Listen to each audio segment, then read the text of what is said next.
gun violence epidemic, and we have a wonderful lineup for you this evening. We'll give you a little bit more details. It's just setting the tone, but we will go ahead and have opening prayer at this time by Donna K. Scarlett.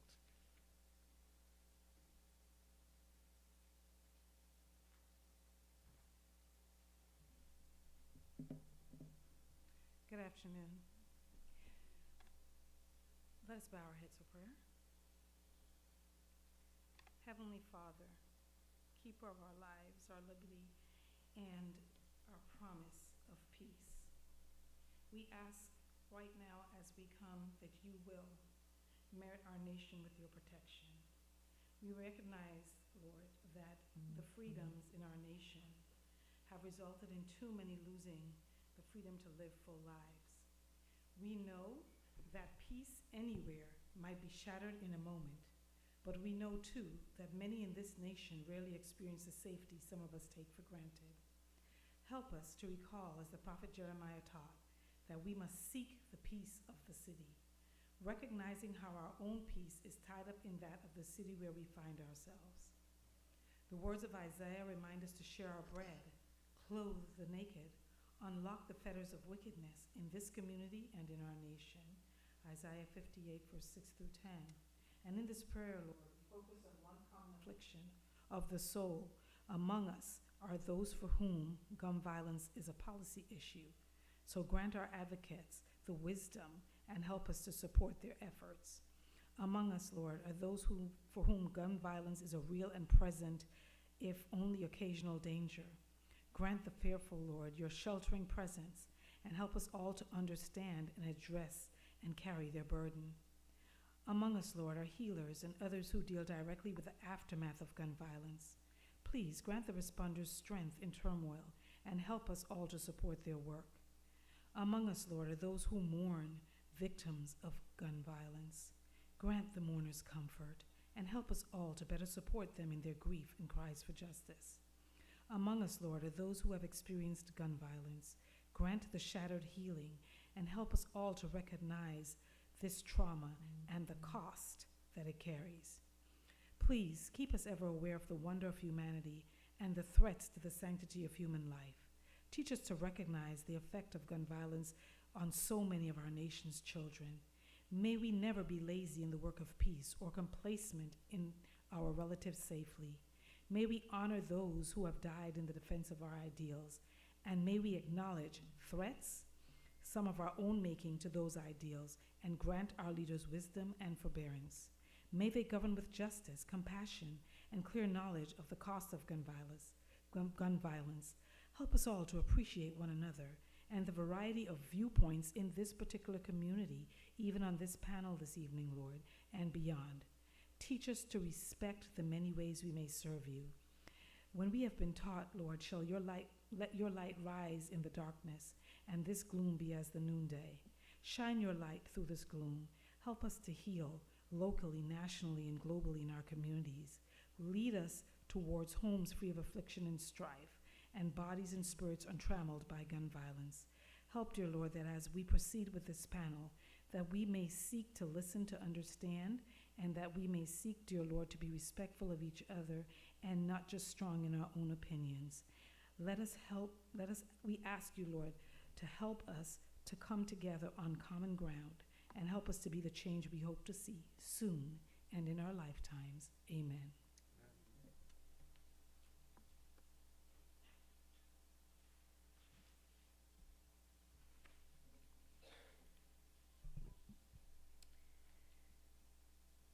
Today we're going to be having some real talk on combating the epidemic of gun violence.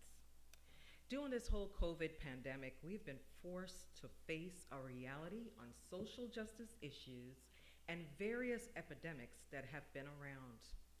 COVID 2021 pandemic has blatantly uncovered the ongoing hatred that exists amongst us in our communities. It has revealed racial disparities, unwarranted police brutality, uncontrolled anger and mental health issues, domestic violence, sex trafficking, and the fight to implement gun control.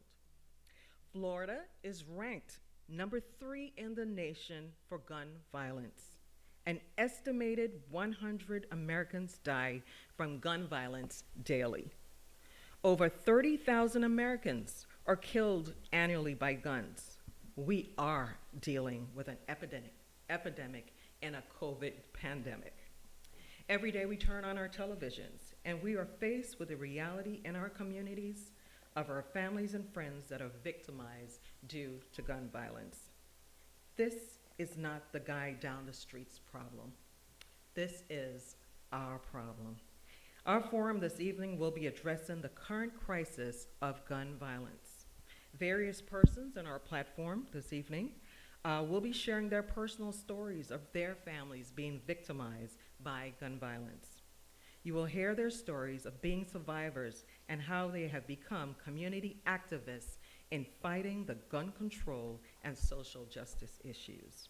Without further delay, I'd like to introduce to you our facilitator, our first elder here at Tabernacle Church, and attorney Baldwin English Jr., who holds the position as External Affairs for Florida Power and Light. At this time, I'll turn the program over to him, and he will introduce to you our panelists this evening. Thank you, Laldi. Appreciate that. Thank you to all of our panelists for giving us the time this evening and all of the experience, sharing your experiences with us, and allowing us to get some clarity on this gun violence issue. We're here at Tabernacle Seventh-day Adventist Church, and we're happy to partner with Albert C. Pierre and Pure Reality for this most informative talk. And this church, I grew up at this church after moving down here from New York, and one of the young ladies I met a few years after being here, her name was Sabine Solomon. And Sabine was like a little sister to me. One weekend we went to a youth program up in Fort Pierce or Palm Beach, somewhere around there. And I specifically remember her singing a Donald Lawrence song in the car, singing along with the Donald Lawrence song in the car on the way home. And it sticks out in my mind because she was singing the wrong lyrics, right? And we kind of laughed about it. And the following week, she was working at Kentucky Fried Chicken up there in Miami Gardens off of 441 around 200th Street, a little north of 199th. And that facility was robbed at gunpoint that night. And although she complied with the demands of the shooters, and the shooters, they were all between, I think, 14 and 16 years old, young kids, she got shot at point blank range and died later on that evening at Ryder Trauma Center. And, it's certainly sad. I feel like I miss my little play sister, but she had a certain calm and peace about her. The nurses remarked how she was trying to calm them down and reassure them as she was laying on what would be her deathbed. Later on, we marched. We had a march. We've advocated for change, and this is almost 30 years ago now. And so I just said that to say that this church has experience in dealing with the impacts of gun violence. Today we're going to talk for about 90 minutes. I'll share some questions with each of you. Some will be directed to some of you, but feel free to weigh in if you'd like to weigh in.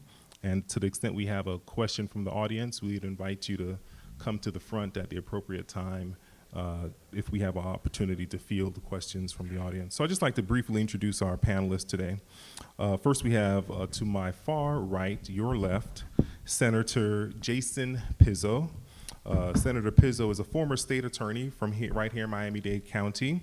Currently, he is a state senator for essentially the whole of Miami-Dade County since 2018. Among his other committee obligations, he is a chair of the Criminal Justice Committee. So welcome, Senator Pizzo. Next to him, we have Denise Brown. And Denise Brown, she runs the RJT Foundation, a safe haven for families of murdered children to share feelings of grief and to also take a stand against violence through promoting volunteerism, safety awareness, and mentoring. So thank you, Ms. Brown, for being with us. Next to her, we have Crystal Foster. Crystal Foster runs a newly established organization called We Stand for Justice. And she has her own, I'm going to allow you to speak. I know she has her own relatively recent tragic events that have really spurred her activism in this gun violence discussion. So I'll let her discuss that when we allow them to spend a little bit of time talking about what brought them to us this evening. Next to her, we have many of our viewers are familiar with Eric Pettis. Amongst his, I don't know, are you Jamaican? You have so many jobs. I don't know where to start. But he's a host of the Jimmy Brown Show on WMBM. He's the owner of Pettis and Dawkins Financial Group. But you're also a private investigator, an NRA instructor, and a gun owner, right? And certainly someone to advocate safety with guns and so forth. And we'll get to a little bit more of what it is that you do in that regard.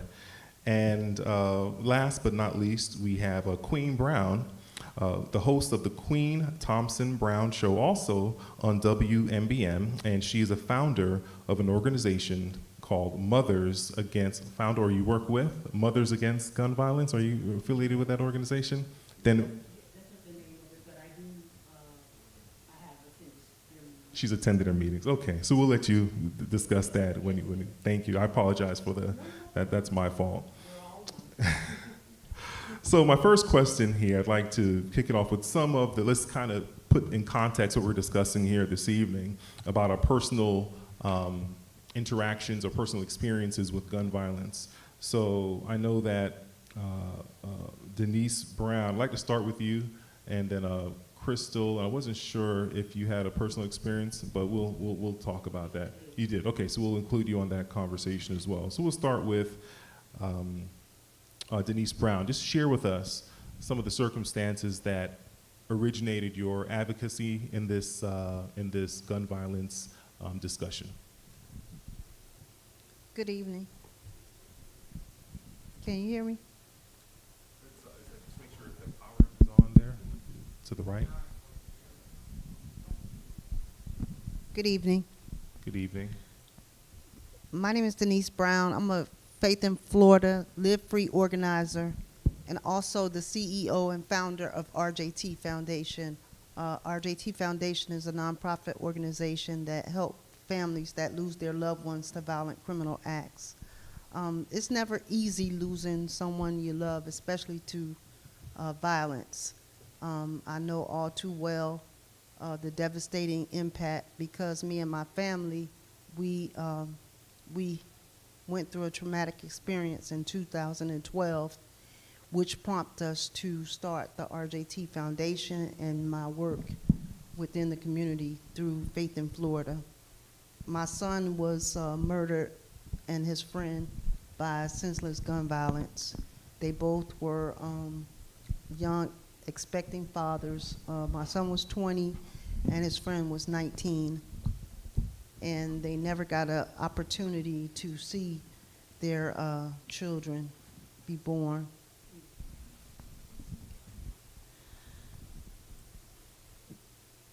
That changed my life forever.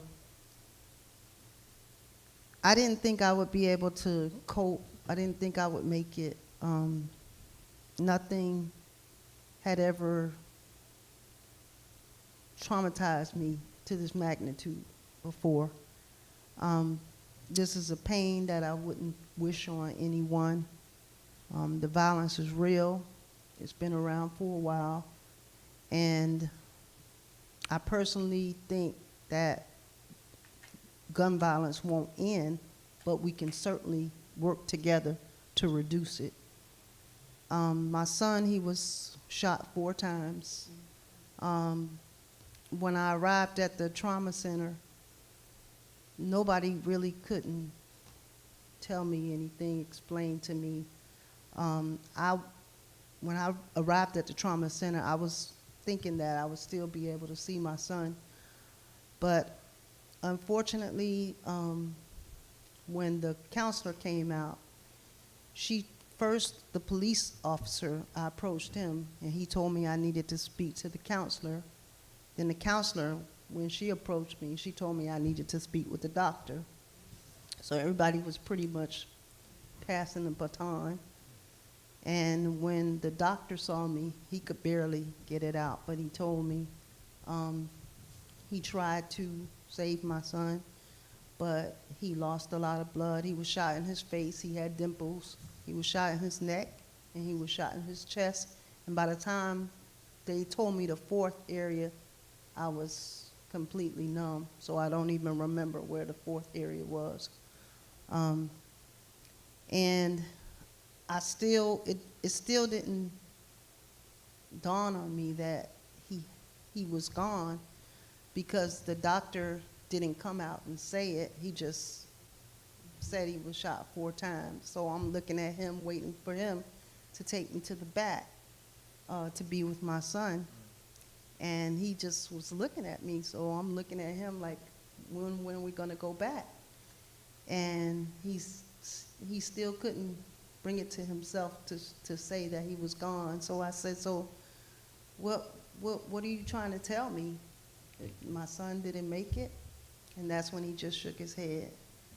And I felt like the life just left me. My heart seemed like it just shattered.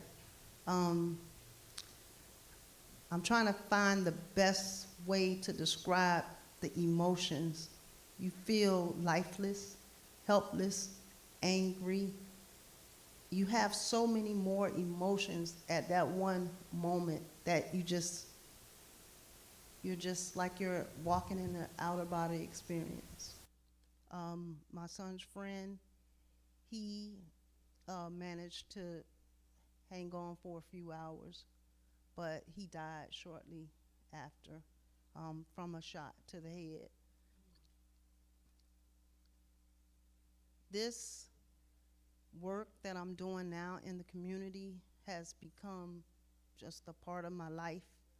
I live, I breathe, I think each and every day of ways to help reduce the violence, think of more ways to help families cope, think of solutions to make our community safer. It's been a challenge, because when you don't have adequate funding or the support that you think the community would give you after such a trauma, it makes it more difficult. We can talk all day, every day about the issues and the situations, but unless you've actually lived this and know the magnitude of it, it's gonna be difficult to try to bring solutions and find ways to reduce it, curb it, or if you think you can, end it. So I just hope that after this conversation, we all find it within our heart to go to the next step, or find ways to just come together to bring solutions to make our community safer. Thank you for that. I agree with you. We do not want this to be just a conversation, but a conversation with a conclusion that allows us to have some clear action steps about how we all can play a role in managing the gun violence situation here in South Florida. So thank you for sharing that story with us. Ms. Foster, would you like to share your story? Sister, want to say my condolences to you, Ms. Brown. This is unfortunate, familiar story for so many people. So many people, especially with this epidemic. It's like it's a gun violence epidemic, and we're losing loved ones, hundreds of people around the world every day.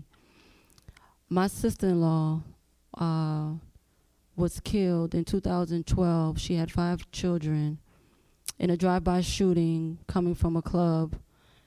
She caught a ride with a friend, and they sprayed bullets all in the vehicle on 36th Street and 7th Avenue. At the time that happened, I'm 44 years old. I have no children. My sister doesn't have any children. We took the responsibility to help my brother with his children and took in some of the kids to assist through the process, because there's no grieving process. And throughout our journey fighting for justice, we realize that when you're alone in this fight, you take your tragedy and you turn it into a purpose. And as I was going through this journey, raising children, 10 months in Pampers, don't even know how to change a pamper, don't know how to make a bottle. It was extremely difficult. Going through school, preparing myself, and I just feel like God does things for a reason. I think God was just really purposely planning on how to change myself, work on myself, work on having patience, and become a mother. And this was the way of him making me to become a mother. And in this process, the father of the children, which is my brother, was also murdered in 2015 by a police officer in Homestead. My sister-in-law's name was Lakeisha Lampley, and my brother's Edward Foster III. And he was walking to the store, doing his normal daily routine in broad daylight in front of so many people in a community full of people. And he was profiled, racist officer that at the time had killed 2 people and shot 5 people in less than 10 years, gunned down my brother, multiple bullets in the back. My brother had his hand in the air on his knees and praying for his, begging for his life, and was executed. And, remind you, these are the children that we're raising. So now you have 6 children that lost a mother and a father. So to see it on both sides, I've never lost a child, and I couldn't even imagine the mothers that are losing their children to senseless gun violence. I couldn't even imagine your pain. As a sister, I just don't understand how, people have no remorse for human life, because we have to understand that guns don't kill. It's people, the people that are killing. And if we as a community, as people, because it's not a racist issue, I realized going through this journey, as I said, I mentioned, I took my tragedy into a purpose. And and by some good circle of core friends like my brother, Mr. Pettis right here, I established and founded my organization. We stand for justice, because it's not a I, it's not a he or a she, it's a we. We can't do this without us together collectively. And we stand for justice is me, us. We have to realize that, there are some good officers, and we have to be the voice for the people.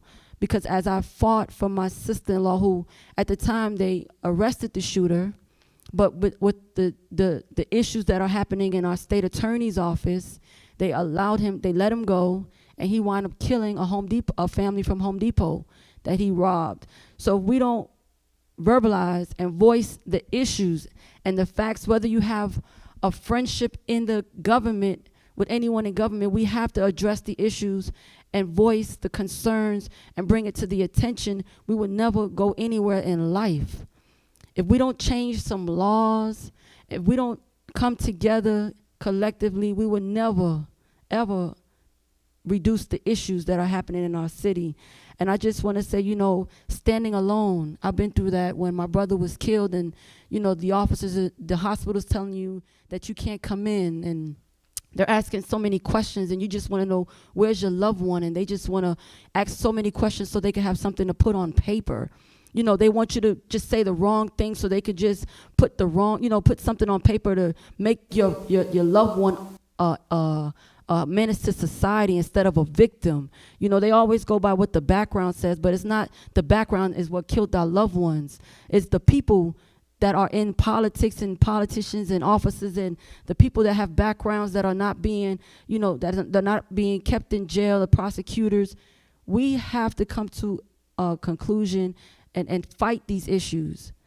And I just want to say, I just appreciate, you all for allowing us to speak and come up with some solutions, because without us, like I've always say this, and I say this in every panel and anything that I speak on, it's not a moment, it's a movement.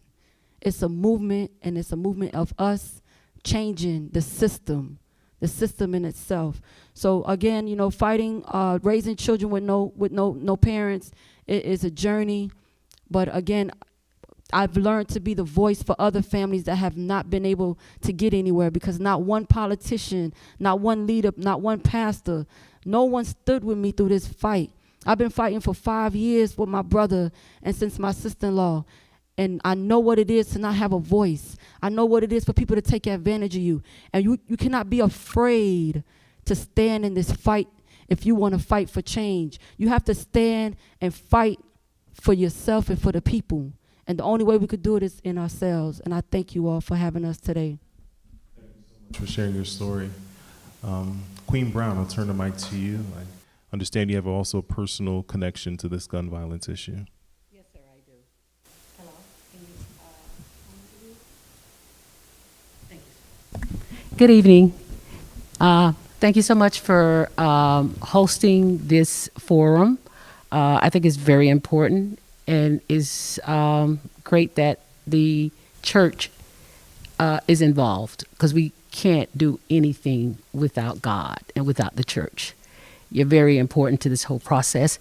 Just want to say hello to everybody on the panel. Hey.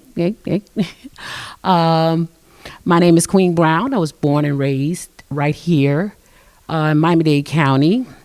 I am the wife of Brother Rob, my husband, right here on the front bench. Elder Rob, we call him Brother Rob, on the Queen Brown Show. I'm the mother of 4 adult children. My daughter Elizabeth, Monique, Iwan, 3 grands and 1 bonus grandchild. She was addition to the family. She came in the family with the marriage, so that's my bonus granddaughter. To tell you a little bit about myself, like I said, I was born and raised right here in Miami-Dade County. I am a graduate of Barry University. I have a bachelor's degree in business, have a master's in organizational management. And after the death of my son, I was so complex, so confused about how an innocent person could be murdered by someone he never saw in his life. So I went back to school, I didn't get the degree, but I did all of the work. I did the first foundation year in social work because I wanted to understand human behavior in the social environment and what make kids kill. That's the way I was looking at this whole issue. I'm a Miami-Dade County employee of 34 years. I did start an organization called Violent Intervention and Prevention Services, Inc. It still exists. I just didn't have enough time to run a full-time organization, and I definitely wanted to get my 35 years of Miami-Dade County in. So I decided to return to work, and it was just a big load for me. My son, at the time of his death, he left a 12-month-old baby girl that wasn't walking yet, and that was one of the things he really wanted to see her take her first steps. And unfortunately, because someone stole his life, he never got a chance to see that. Now, like I said, I'm the host. I share the platform of WMBM with this gentleman sitting right here next to me, right, Mr. Eric Pettis. And I love radio. There's nothing else in the world that I love doing more than going on that radio every week. We're on Sunday from 2 to 3 p.m. We talk about community issues, anything relative and related to gun violence. It doesn't have to necessarily be the gun, but it could be anything that can affect, some of the issues that lead to violence. I was a CNN hero in 2007. Had the opportunity to be recognized as a community hero for my work in the community. My son was murdered October 26, 2006, and that was by far the worst day of my life. I didn't see it coming. My son was 231. He was 211 pounds. And he was the epitome of health. And the reason I say that, because exactly 1 month before his death, September 26, 2006, he received his endorsement signed off by the medical examiner's office that he can carry hazardous waste material September 26, 2006. And on October 26, the same medical examiner's office signed his death certificate. You know, we work hard, all of us mothers, aunties, uncles, to raise our children. And when I gave birth to Everton in October, he died 9 days after his birthday. When I gave birth to him October 17th, 1982, he was a 7-pound bouncing baby boy, healthy as can be. Before I was allowed to come home with Everton from the hospital, I had to take classes in the morning, a little 1-hour class here and there. They talked to me about nutrition. They talked to me about how to grow him to be a big, strong, healthy young man. I did everything they told me to do. I signed up for the WIC program. I got my milk, cheese, and eggs so he can have strong bones and teeth. I even signed him up for swimming lessons at the YMCA so he could know how to swim. Because after all, drowning was is the number one cause for children under 2-year-old in this country. You see, what I'm saying is I did everything they told me to do because I wanted my child to have a long, healthy life. We all have an expectancy lifespan in this country, and it's sure not 24 years old like my son was, or 17 or 18. Life expectancy for black men in this country is lower than any other group, white males, white females.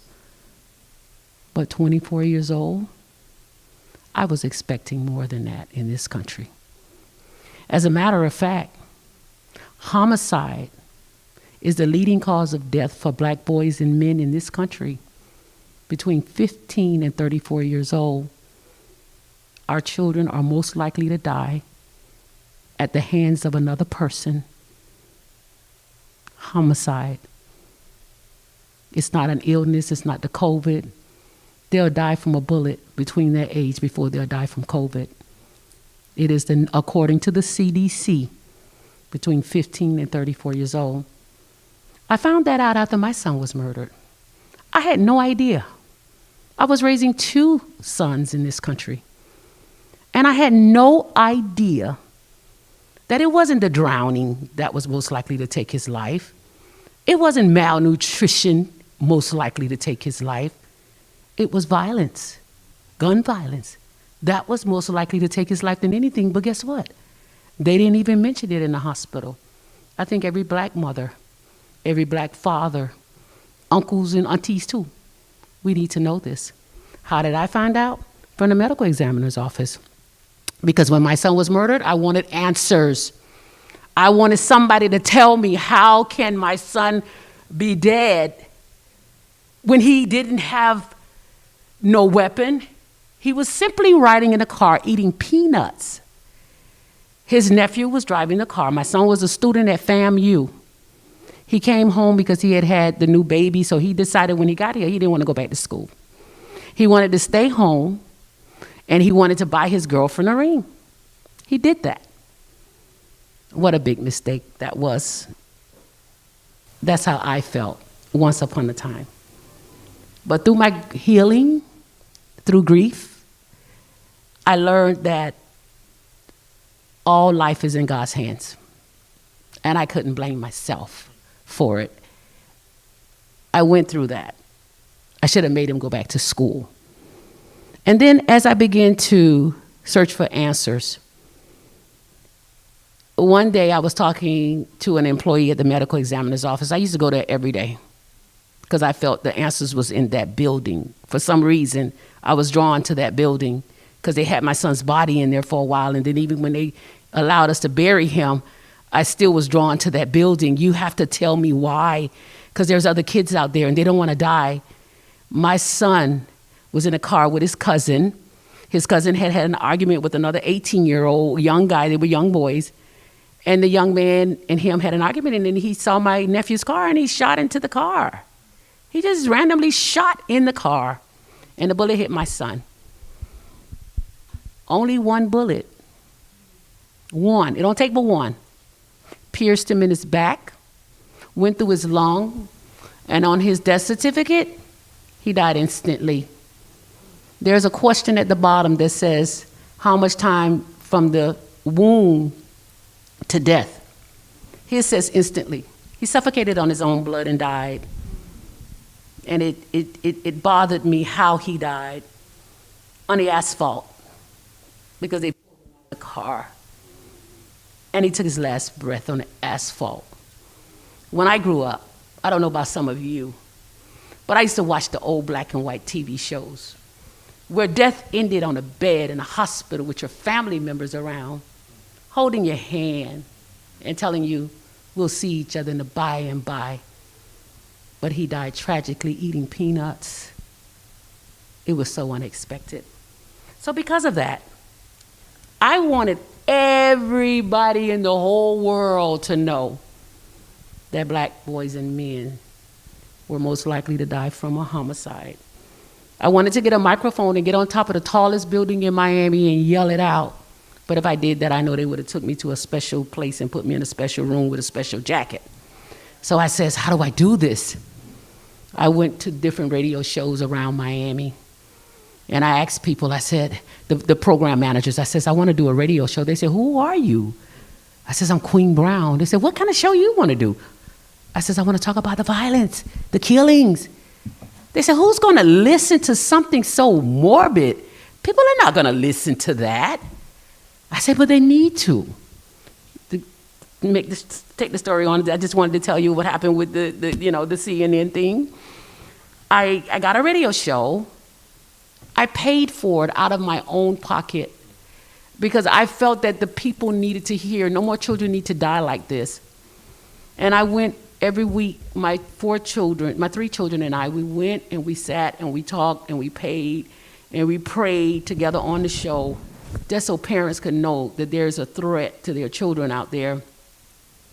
And then CNN came. They heard about the show and they came and they wanted to interview us about how we started the show. The show was started out of love for all the other children. It was too late to save my son. He was dead. He was dead already. He couldn't die no more. But there were other children that could die. And my goal at that time was to make sure that as a community, we all understood the threats. We all understood what the violence was in our community. And we all pulled together and try to save our children. Thank you. Thank you so much for sharing your story. My condolences certainly to all 3 of you for the losses that you have experienced. And we just pray that the work that you all are doing will provide some solace for you and certainly, as you mentioned, for others that may experience the same. Senator Pizzo, so as I mentioned, you've been around this issue for a while as a former attorney. I would imagine you had some involvement in that, and currently as chair of the Criminal Justice Committee. I know that a few weeks ago, I guess, the county here under Mayor Cava, there has been some monies that have been set aside, right? So if you're familiar with the naming of the the FTX arena, part of the deal with that was the monies would be used to curb some of the gun violence that is occurring here in Miami-Dade, I think to the tune of $10 million. So we understand that's going to go to some summer programs and volunteerism and so forth. What about the state level in your capacity? What are you hearing at the state level in terms of the gun violence more broadly and ways that the state is looking at addressing it?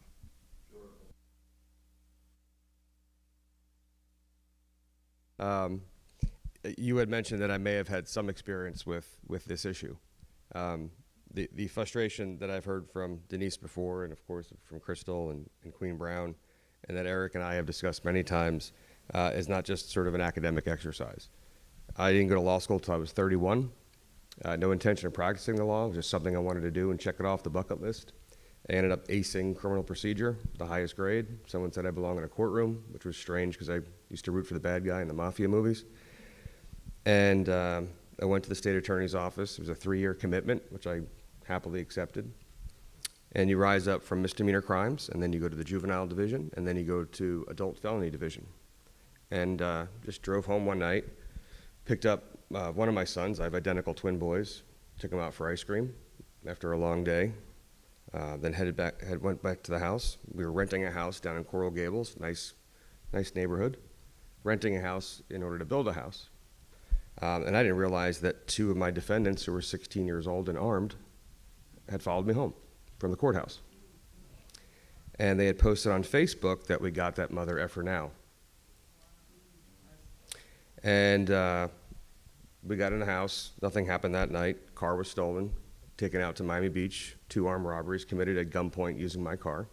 So the cops come banging at my house the next night, thinking I had something to do with the robbery, and not really looking up to see who owned the car. 6-year-old boys in their pajamas, barefoot, crying, "Daddy, what's wrong, what's wrong, what's going on?" I said, "Everybody calm down." I said, "Hey, I'm an ASA, what's up?" Got on the phone with the police sergeant in Miami Beach, Sergeant Feldman. He's like, "Pizzo? ASA Pizzo?" I'm like, "Yeah." He goes, "Do you know this person and this person?" I go, "Yeah, they're my defendants. They were in my courtroom 3 days ago. They had your car. They were committing armed robberies at gunpoint."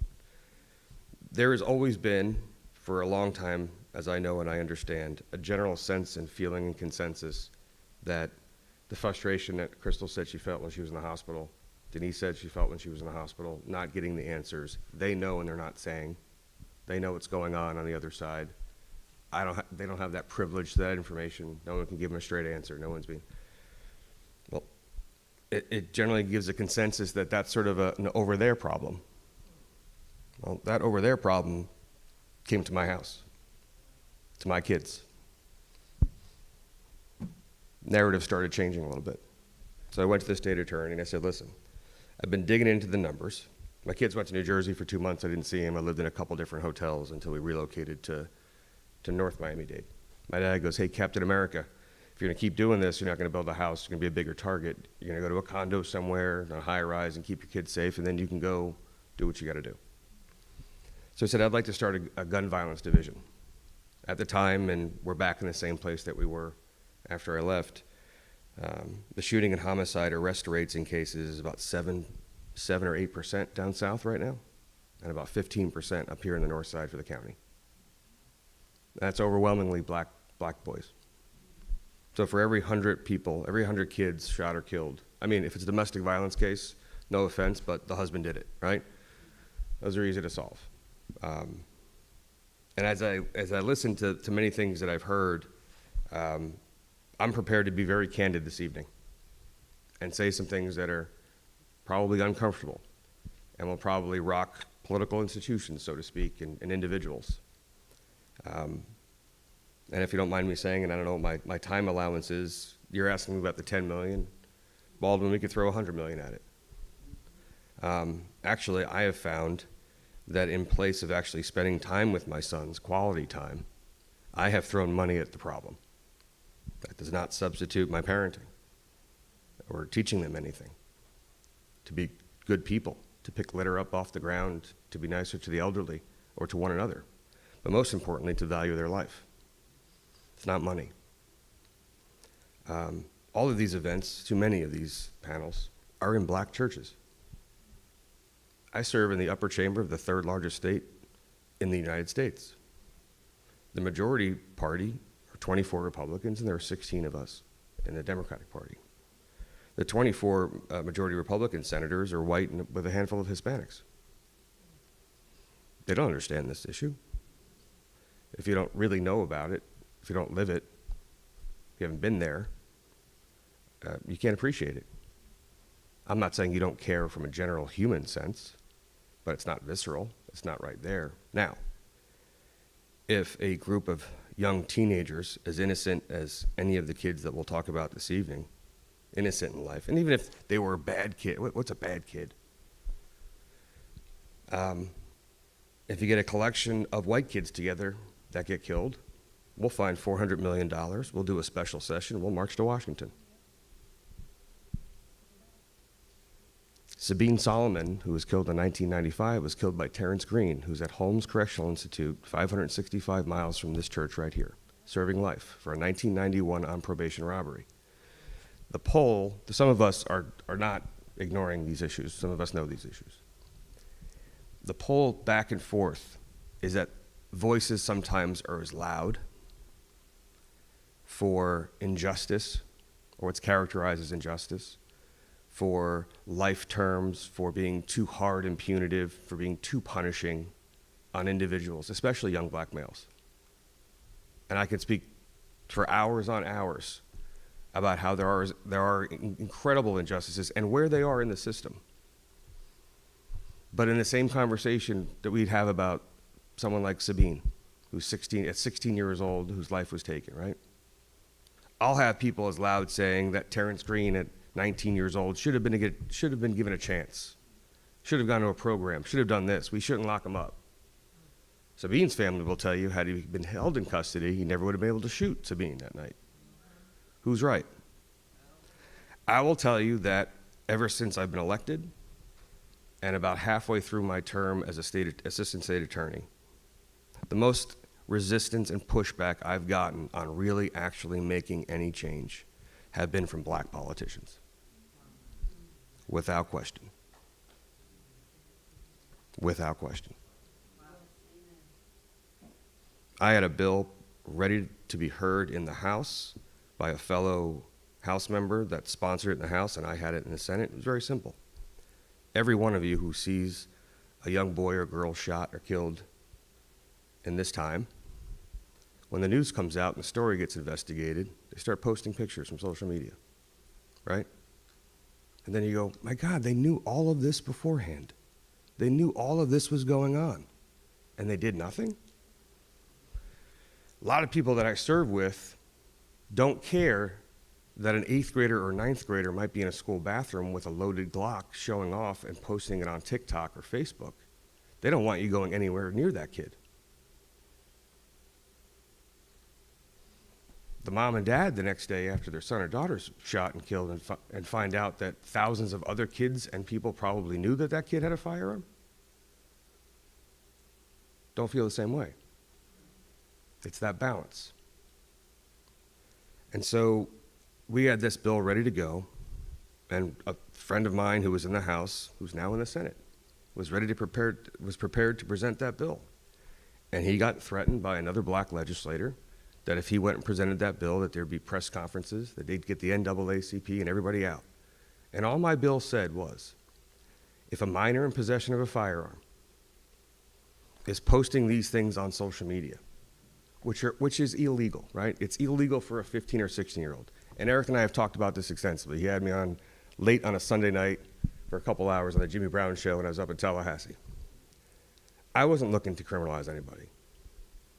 I never, ever, ever felt good and happy about charging a black, white, or Hispanic male with homicide or a shooting. Never. I never felt good. I never felt great about a guilty verdict. I felt closure for the family that was seeking justice, perhaps, but I never felt good. It was never a high five. And so my mom told me, she goes, when you're going to run for office, she goes, I know you know this because you're my son. She goes, I don't want you going to black churches and talking about criminal justice reform and prison this and that. She goes, go to white churches and talk about gun violence and criminal justice reform. So when you ask me, what am I hearing? We need to have these conversations in a more universal sense. Nobody here, I don't think, unless we start talking about baseball or something, is going to disagree with anything I'm going to say. And that goes the same for the people who run for office and sit in office. When Andrew Gillum was running for governor, we were just talking about this the other day, he said, oh, it's good to see you again, while he was campaigning. I go, Andrew, it's not good to see you. I'm seeing you too much. I see you 3 times a week. I go, Andrew, we're in Liberty City in front of 155 black, female, 55 to 75-year-old super voters. You have their vote. We're not moving the needle in this room. I would like to see you in Ocala or Gainesville. I would like to see these conversations in Ocala or Gainesville. This is cheerleading to some extent. But there is some stuff here that some of your politicians tell you, and everybody, oh yeah, okay, when they go to Tallahassee and they take that trip, they forget all about it.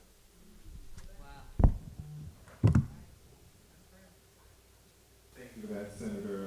And I appreciate the candid discussion. Sometimes those discussions are difficult to handle, but we need to explore truth. We need to explore facts and make the best decisions based on both of those items. As an aside, there is a great documentary that I watch. I think it's called Philly DA. I don't know if you're familiar with that, but it's on PBS, and it discusses the current Philadelphia district attorney there and a lot of reform that he wanted to do, and then faced with the challenge of saying, all right, now I have this police officer that got shot, and and I wanted to kind of be more lenient in some of the laws, but now faced with this tough decision, what am I going to do? And a lot of pressure. Anyway, that's an aside. I'm not getting paid by PBS, but Philly DA really, I thought, is a very interesting series documentary. So Ms. Brown, Queen Brown, and Senator Pizzo, both of you kind of touched a little bit on what I'm going to discuss right now. I'm going to toss this out to the panel. I'm going to start with Eric on this one, so to give you an opportunity to weigh in.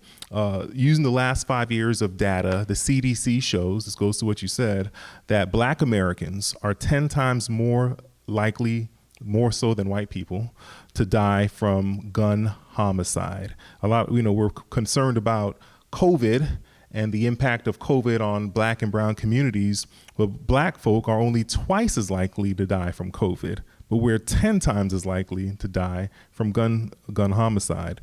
Several studies suggest that the increased rates of gun violence in Black and Latino communities is due, at least in part, to systematic racial discrimination and inequities in healthcare, housing, and education as kind of the underlying issues to what Senator Pizzo was alluding to.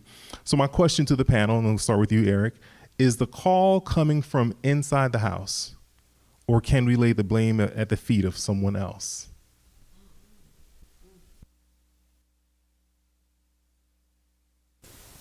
We as Black folks spend too much time blaming ourselves for the conditions that we are faced with.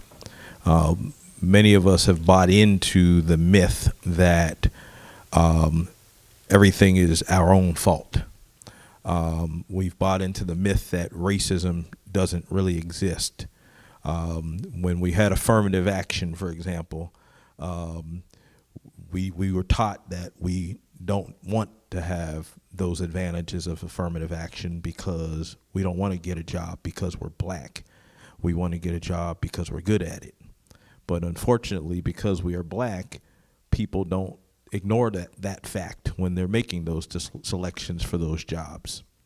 If you look at, did we benefit from affirmative action, all you have to do is look in places, I tell people all the time, look at places like Prince George's County, Maryland, where you have four of the 4 cities with the highest proportion of Black millionaires in the country.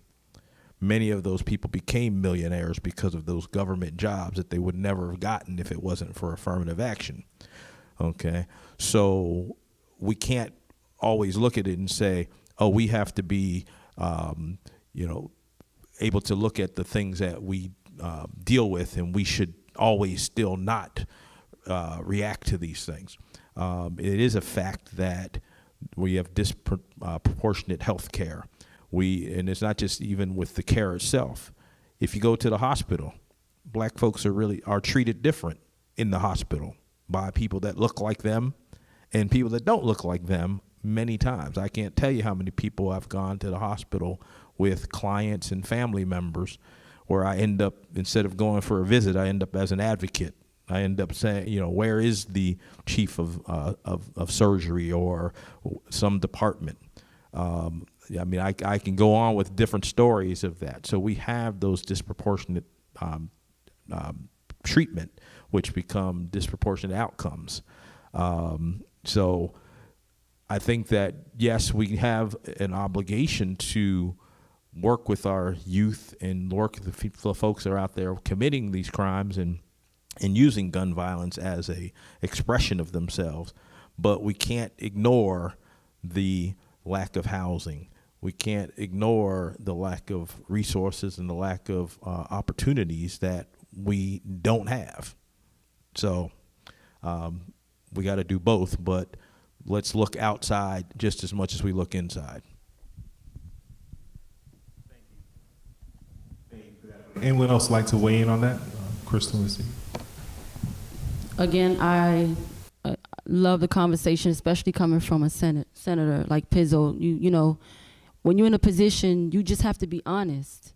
And the only way we can come up with solutions is being honest and truthful and coming out with the issues. And I feel like the issues are, number one, the system is set up for us to fail anyway. Us being black, we're a statistic. Driving black, you know, anything that's happening, perfect example, there was a bill that came out, with, you know, with the marching, all of the African Americans were arrested during the George Floyd marches. But then, you know, there's, you know, what's going on in Cuba, they shut down, you know, the 826, and there was, they wasn't treated the same way as we were treated during the George Floyd movement. And I was a part of that movement, so I know how it felt to, you know, for the police officers to attack and, you know, remove you from, you know, voicing your First Amendment, freedom of speech. So, you know, I truly believe that there's so many issues when it comes to gun violence, and it starts with us first. We can't ignore the parents. Number one, you know, I said it last time, and I agree with him. Us talking in front of you all is definitely, it's always good to speak, but we need to definitely speak to the people in government. We need to speak to the parents. We need to speak to the youth, because those are the ones that needs to listen. And we lost parenthood. When I was growing up, I was never allowed to sit in the living room and listen to adult conversations. You know, parents are the children's friends, and it's okay to be a friend, but when you allow the children to come home with a gun, you know, bring girls home, spend nights, it's a different type of upbringing. You know, we're raising our children too fast. We're not monitoring our children. Now you have social media. No one's monitoring social media, which a lot of the beefs and the shootings are coming from social media, unfortunately. You know, so we have to remember it starts with us. And so let's go to the schools. It starts with the teachers. We're not teaching black history to our children. I was on a college tour. I was fortunate to be on a college tour with Luther Campbell, Uncle Luke, and I realized with his high school football team, when we went to Booker T, to the college, no one knew who Booker T. Washington was. That's an issue. That means that, you know, our kids are not being taught anything in school. So it starts with our teachers. Let's go to the pastors in the churches. And let's be honest, you know, a lot of people don't want to hear the truth, and they don't want to hear this type of conversation, but it's needed. You don't have the pastors in the community standing with the families. And I haven't seen it. I've been, since, you know, the election time is when the only time you see the pastors, the only time you see the officials, the leaders, during the election time. And that's an issue. We've had multiple shootings. I stand with families. I was standing with them every day. It gets mentally emotional because no one identifies mental illness. You know, it's mental illness. No one identifies mental illness. No one's having conversations about mental illness. And when you see these families that are grieving, that lost an innocent child to just a senseless gunshot shooting, you don't see anybody standing with these families. But when, unfortunately, you have Surfside, that was a tragedy in itself, and condolences to the Jewish family, you see every leader, pastor, government that's not even in those districts standing in front of the cameras at Surfside. So we have to be honest, you know, everything is not being treated equally. And that's an issue, because when you ask for a vote, and I'm speaking on our leaders, I went, and I'm not just bashing our politicians, because I went to the parents first, and I went to the teachers, and I went to the pastors, but if we not identifying the problem, you have these politicians that are asking for votes during the election time, but they're not putting anything into the community. Yes, there was billions of dollars given for the FTX, you know, during the Miami Arena, and it was supposed to be divided by all 12 commissioners, right, Pizzo? But where's the money going? And no one's monitoring the funds. No one's monitoring the finances. You know, President Biden gave away billions of dollars all around the world. But if we're not doing an audit to these organizations that are receiving the funding and to see what they're doing with the funding, we're not going to know what's going on, and we're not going to get any change in our community. Because yes, they can say that they're funding the commissioners to give summer programs for our children because we have lack of resources. The cost of living is extremely high. We in COVID, families are losing their houses. Families have no jobs. People are in mental distress. You have child abuse going in their homes, and they can't get out of it because they're stuck in their homes. But if we're not identifying the problem and monitoring these finances, what are we doing? And so I totally feel like something needs to get done on a higher government. Some laws need to be changed because it's only affecting the black people. We have black children that are sitting in jail, just sitting there for no reason because it's a business. Death is a business. And as I go through this process, I realize, and I hate to step on anyone's toes, and I'm going to say it, but a lot of our funeral homes are tied in with the pastors. And yes, it's a business, but what kind of business? Let's be honest. This is what I noticed.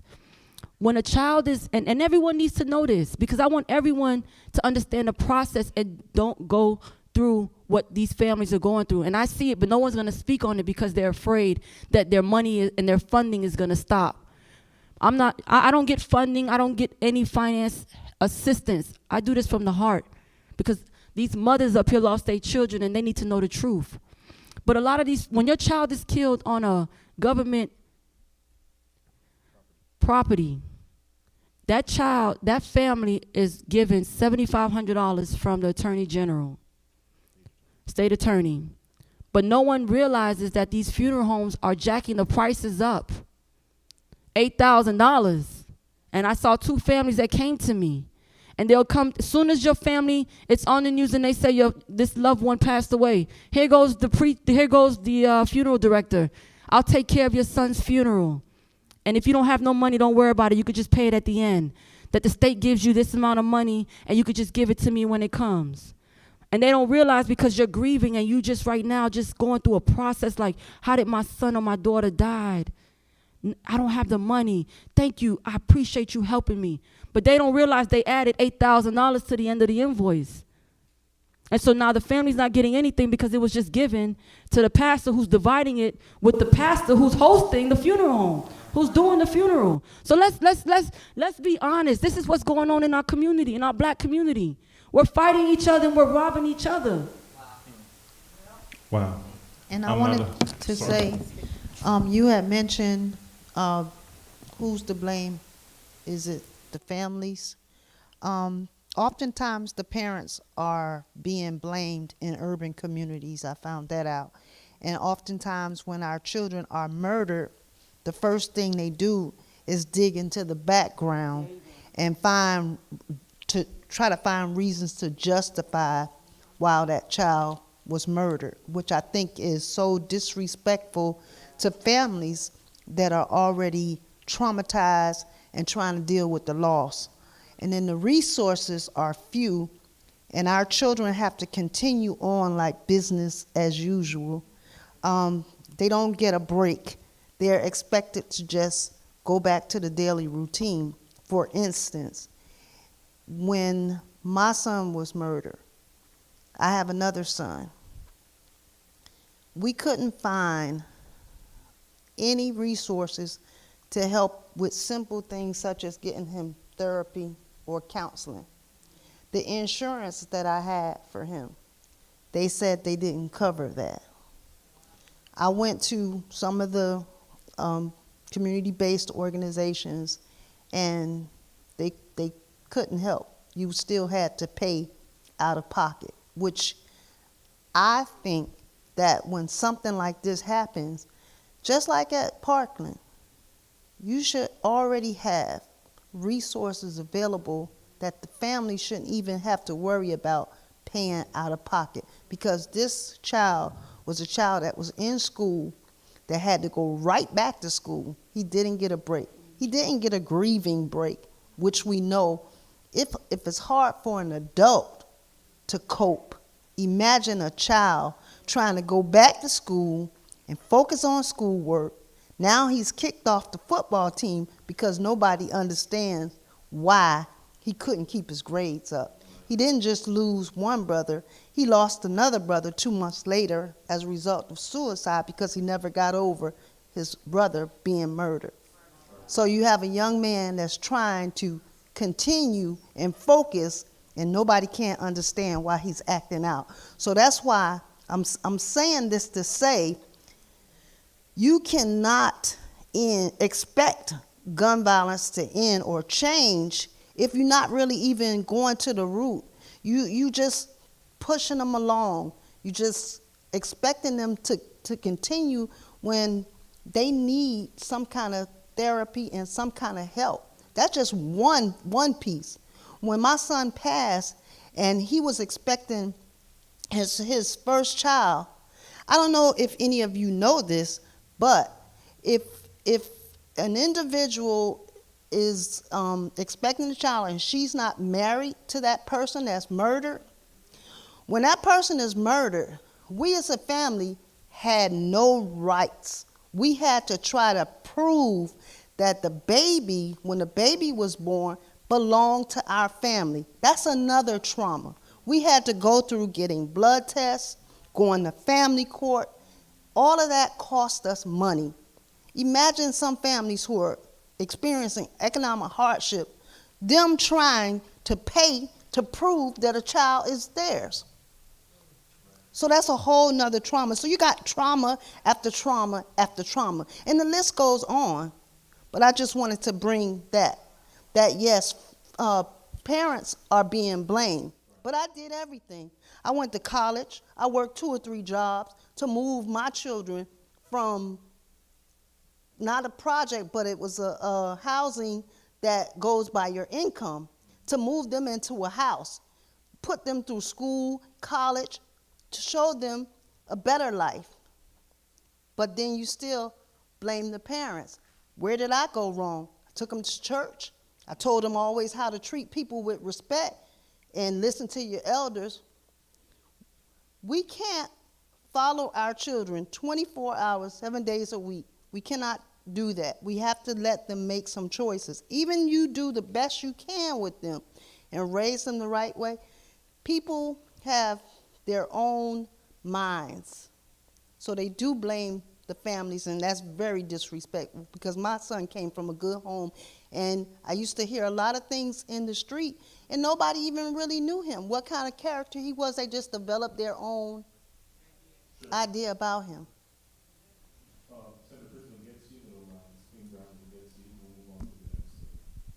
Discussion. Okay, Queen. Cool. You can go ahead. You said you wanted to say something on that? Yeah. Okay. Yes, I agree with everyone, all of the comments that were made thus far. Okay, so all of the comments that was made thus far, I agree with everything that was said. We can definitely say that this issue with gun violence and just some of the violence in our community, we got our work cut out for us. There are a lot of things that are at play. There are a lot of things that needs to be changed. There are a lot of things that need to be revamped, revised. You asked the question, I think, whether or not we need to go into the homes. Yeah, where does the blame lie? Correct. Yeah. I don't necessarily look at it as a blame, but I definitely feel that there are some things that we can do inside the home as well as outside the home. I think both places need to go hand in hand. There's a lot of things that's happening inside the home. I think it's a lot of learned behavior. I think the more that people know and the more that people understand, I think people will do better a lot of times when they know better. I know in my situation, in my case personally, and I'm here to tell my story and my experiences, because I'm one of those persons that in our community went through a horrible tragedy. And it's by the grace of God, people in my life, friendships, relationships like with Denise Brown and others in the community, bonding together and just exchanging. But I think it's some things that we can do at home as well. I think a lot of the stuff has been passed down through generations. I go way back, even with like how we're treated. I was telling somebody the other day, when I was like, I remember being in first grade and being sent to the principal office and getting a spanking, maybe getting one spank or two spank because I was late for school. I was only 6 years old. Somebody brought me to school. You were in control of that. You know, but when we use that type of punishment to, I don't know what they expected it to do with me. You're gonna make me, you know, make my mom or somebody bring me earlier. My sister, don't stop to the store, but take me to school. I had no power at 6 and 7 years old. But I had something that happened. It was a lot of kids that I saw called out the room, go down there and get spanking. We had a principal that walked around with a big paddle in his hand. I was at an all-black school, Arlington Heights, and we had a white principal that walked around with a big paddle at the kids. Then in second grade, I had the opportunity to go to North Beach Elementary School. My mom worked across the causeway. And my sister and I, and one other young man, were the only 3 black kids in the entire school. It was an experience that changed my life. I was there from 2nd to 5th grade, 4th grade, then I did 5th grade on the other side. I never saw a principal walking around with a paddle. I saw a principal that was hugging the kids. I never went and got spanked if I was late for school. It's the environment. That's why I wanted to understand, why are we at the place where we are in America? And we're using a lot of those things in our homes. When slavery was in effect, what did they do? They had whips. They beat us into conformment. You're gonna conform with what I say. It was a whip. And we as parents, a lot of us, we do that too. We whip. Now, I'm not talking about discipline, because I do believe in discipline, but we have to do it, but we can't just whoop and beat, because what you're teaching is through violence and power and beatings, you learn to control. Well, you know what? I'm using my fist. I saw my daddy last night. He came home and the food wasn't ready. My mama was on the phone and he hit her upside the head. And what did it make her do? Get up and go do what he want. So I, as a kid, I'm watching this. I'm seeing this and I'm learning. They're watching us. So now when we go out and that dude got my ball, guess what? I know what my daddy did. I'm going to hit him upside his head. So a lot of it is learned behavior. But the beautiful part about it, behavior can change. It changed with me. I remember, using that strong arm, using that fist, using that spanking, and you get in there, you bend out, and not no kind, was no teaching with it. So we got a responsibility too. And yes, we need better legislations. Of course we do. But we have to also do some soul searching inside. How did we get here? We're on both sides of the problem. Move on. We have a lot more to get through. I'd like to kind of be more pointed in our commentary going forward.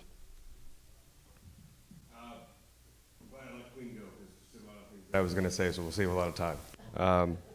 First to fifth grade, I was at St. Anne's Catholic School in a very poor neighborhood in Raritan, New Jersey, pulled out of school because the public school teacher, Miss Kaplan, told my parents she couldn't handle me.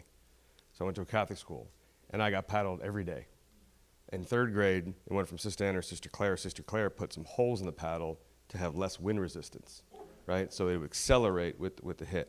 However, after they paddled me, they took me to the convent where they would feed me and talk about why, right? And my father, he'd give me a smack once in a while.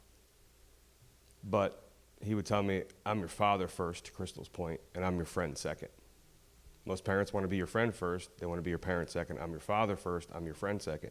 What that developed in me is very simple. And I hate to say that this isn't really that complicated, because it's not. It's how I felt about myself from what I learned and what I saw. My father would never put his hands on my mother. I could see my father shooting a woman if he hurt someone that he loved, but he would never hit a woman. Different. And I didn't just jump to shootings and homicides at the state attorney's office. A lot of it was some domestic violence-related things. And yes, a young boy sees a woman getting hit and thinks that's how you keep a woman in line. And a girl sees her mother getting hit and thinks that's what a man does to you when you're a woman. We didn't put up with that. Some people didn't want to get involved. It's their business, right? But I want to make, it's just very, very simple. I want to make this very, very clear. If I go over to Liberty Fields right now, right? If I go to Pork and Beans, if I go to Lincoln Fields, if I go to St. George or Pink and Grays, and I throw 3 M80s on the ground, all the kids are gonna get down on the ground. If I go throw 3 M80 fireworks in Sunny Isles Beach, all the kids are gonna look up in the air and look for the fireworks. So, and words matter too. So I understand exactly what Crystal's saying when she says mental illness. What we all really mean is mental well-being. That there is a steady bit of trauma and PTSD that's happening each and every single day.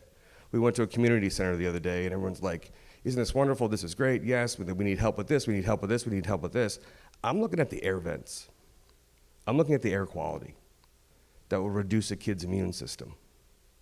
The mold or mildew. The things that in certain upper middle class white neighborhoods, the mothers would never allow their child to spend the afternoon there. In certain community centers that we'll visit, the parents are just happy there's a safe place for their kid to be so they don't get caught up in the street and get killed. Really low bar, right?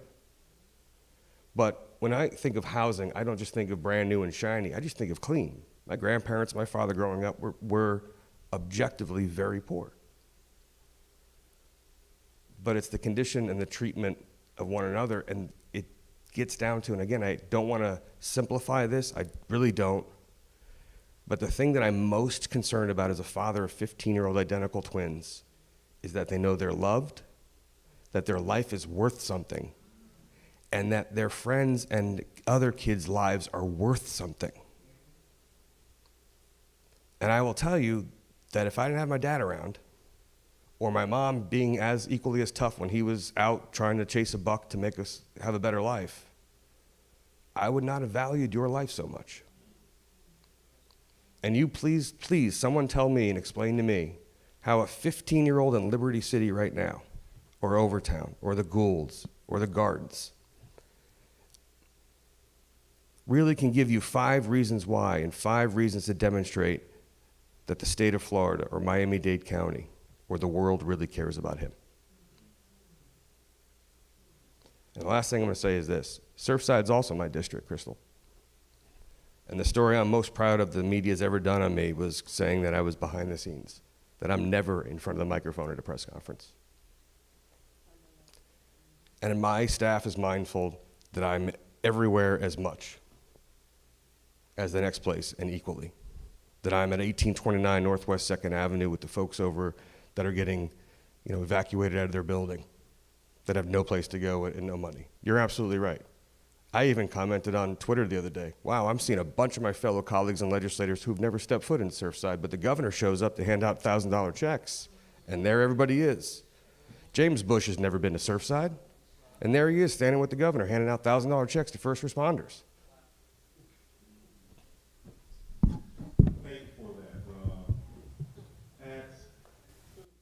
The beginning of the COVID-19 pandemic, gun sales went through the roof, right? Prices for bullets, doubled, tripled, who knows? You couldn't find ammunition, long lines just to purchase guns or get licenses. When it comes to gun violence, protecting yourselves, the state of Texas recently passed legislation where you don't even need to, get a background check. You could just walk into the gun store, buy your gun, walk out, put it on your hip, and you're good to go. I don't think we can do that in Florida yet. Is that something that we all should be considering? Does that make us safer? I know you part of the NRA, Eric. You probably get magazines monthly or quarterly, and you all discuss these things amongst gun culture. What does having more people armed make us safer? I would say being someone who having a gun at a time that I can say that gun saved my life years ago. Don't want to get into that story right now, take too much time, but I grew up in a neighborhood where the parents, born in '66, parents were young folks that came into parenthood and home ownership during the civil rights movement, okay? And one of the things when they moved into the neighborhood and houses were paint bombed and fire bombed by white folks that didn't want black folks in the neighborhood or in the neighborhood near the neighborhood, they activated themselves or became being activists. And we lived in a neighborhood that everyone had guns. Black folks that were going to defend their neighborhood from people who, like I said, would paint bomb and fire bomb our houses. Given that responsibility, all of the fathers had guns. All of the mothers knew how to shoot. The kids, as we got older, we went to the gun range, we went skeet shooting, and some of us even went hunting, okay? But I can tell you that to this day, which is now from the time, I'm 55 years old, to this day, no house in that neighborhood has ever been broken into, okay? Never. And that's a knock on wood because a lot of us are no longer there. My mom's still there. But to this day, the neighbors watch out for each other. And I'm just as likely to get a call from a former neighbor, friend that's my age who doesn't live there, that heard from their mother or father that this happened or that happened, all the way here in Florida, from Pittsburgh, Pennsylvania. So when it comes to do guns make us safer, I believe that a community with people who are legally armed and legally know how to defend themselves is a deterrent to crime. And one of the things that I think in the black community, where you don't see gun buybacks in Miami Beach or Surfside or Aventura, you see them in the black community, right? Criminals aren't participating in gun buybacks, okay? So the people who are giving up the guns, you might get one from somebody whose kid went to jail and they came across the gun in the house and said, oh my gosh, let me get rid of it. Or somebody that just has something old they want to get rid of because you're giving them $100 or some groceries or what have you. You might get those, but you're not getting real guns, okay, from the people who you want to get them from. I call it make work exercise. It sounds good, it looks good, but it's really a waste of time.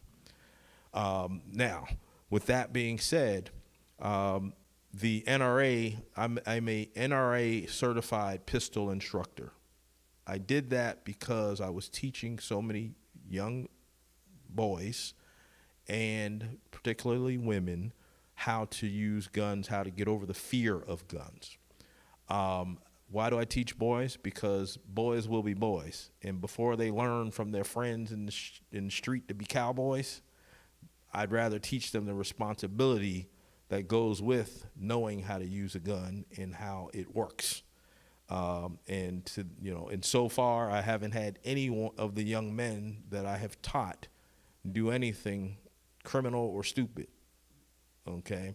And each one of them that has gone on to adulthood, that's become concealed carriers and all of that, understand that responsibility that goes along with gun ownership. So that's the reason why.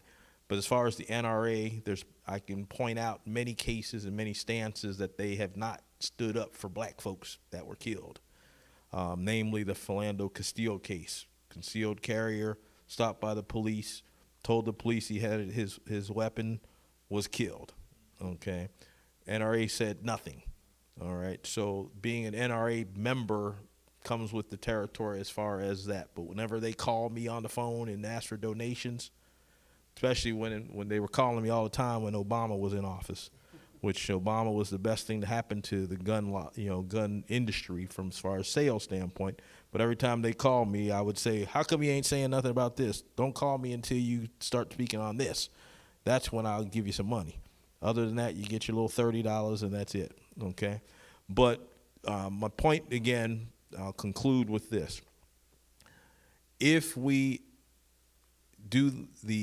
black folks in our neighborhoods if a criminal knows that if you go on this street with some drama, you might have a hard time getting off of that street, they'll go elsewhere for the pickings. Because if I'm gonna risk getting shot, robbing somebody in a poor community, and I got to take the same risk as going somewhere it's more affluent, then they'll go where the affluent is because they'll get more money if they get away with it.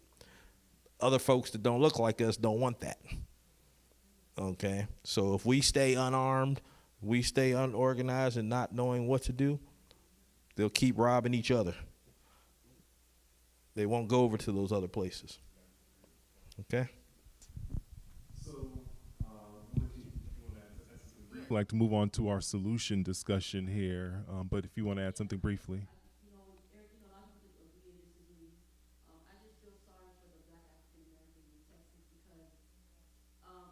Know who would have a gun and who's not going to have a gun. It's going to make the officer's job more difficult, and it's going to give them more opportunities to shoot, although that's happening now.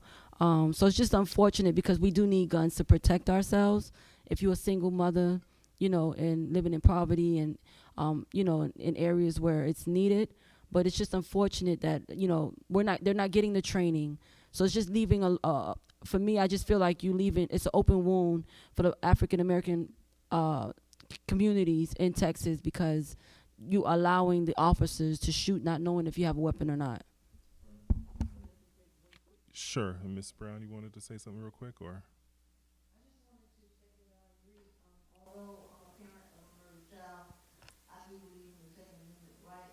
I just disagree with the irresponsible use of guns. But I'm a gun owner. My husband's a gun owner, and we have been properly trained, and we have our license. So I think I agree that our community should be educated and should be able to carry guns for protection, just not for the irresponsible use of it.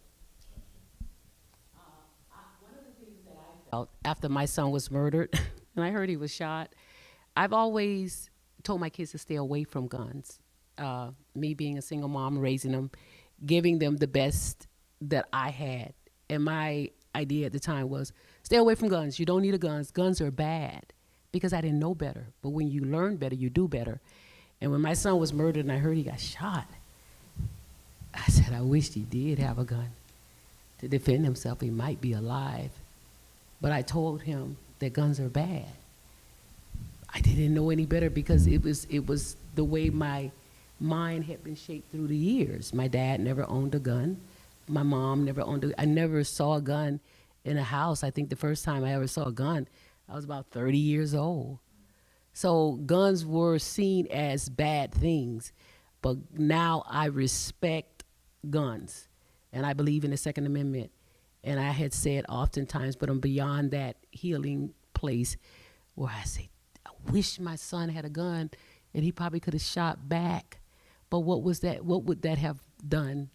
Taken another life of another person, so we have two dead men too. So I'm just saying, but I think that guns do have a place in our society.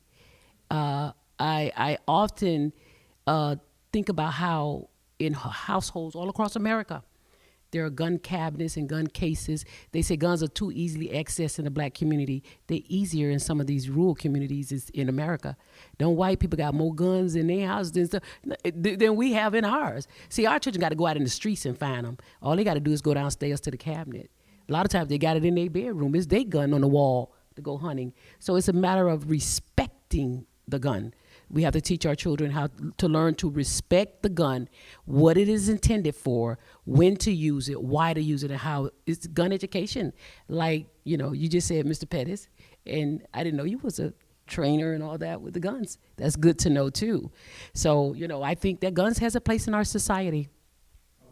As a counterpoint, that the last statistic I read is that most accidents involving guns happen in the home, right? With guns. So I wouldn't beat yourselves up too much for not having it.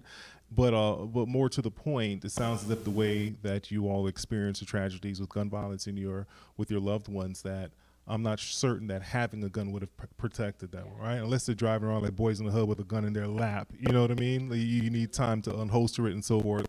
So I wouldn't feel too bad about that. Let's move on to solutions, and then we've gone over a little bit, so I ask you bear with me. We'll just give ourselves another 10, 15 minutes here, 15, 20 minutes. We'll definitely wrap up before 8 o'clock. Ms. Foster, We Stand for Justice took part in a march earlier this year, a march against gun violence 2 months ago. Today we're talking here about gun violence. I guess my question to you, and we can open up to others as well, is how effective are marches? I told you, began the story with Sabine Solomon. We marched, and that was 95. I feel like we've been marching for years, and we're not really seeing any impact. So I'm curious as to your experience with that march, and do you plan on doing it again? What do you think that does in terms of moving this issue forward? I never spoke on that march. I know Senator Pizzo was upset on how it was hijacked, but to be honest, marches, for that march, honestly, for me, it was for the people that lost their loved ones to have a voice and to come together in unity, to meet each other, go over, I had Crime Stoppers there, Miss Susan, who's doing a great job. I had her there to also assist in giving some solutions and some ideas on how the system works. But at that particular march, a lot of the politicians just took over. It became I didn't have any politicians speaking, and behind the scenes, they just had their own agenda. And so I just honestly, and Senator Pizzo was there to experience, who did not speak, by the way. But I just honestly allowed it to happen to show the people the true colors of our leaders, so-called leaders. And I thought that was just an example of what we're going through and why we are where we at today. To your answer to your question, marches, I think we've been marching a very long time. I truly believe it. But if there's no solutions to where you don't have anyone there with any ideas, solutions, detectives to give, any answers to cases, marches are not we're gonna keep marching, to deaf ears. And I don't wanna go on marches, but with solutions, I also wanna say this, we have to change laws. I think as far as like our state attorney's office, we had 1020 life. What happened to 1020 life is not effective. There's a lot of laws that need to be changed that we need to fight for. And also stay on top of our detectives. There's so many cases. Our detectives are overwhelmed. How do they manage and monitor and solve cases when they have cases after cases? So I just think, to your answer, marches are just, I think it's we're done with marching. It's just all about, being proactive and, bringing out some solutions.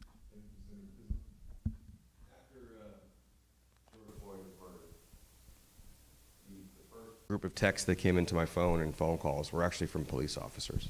So you notice that Crystal said before, there's some good officers.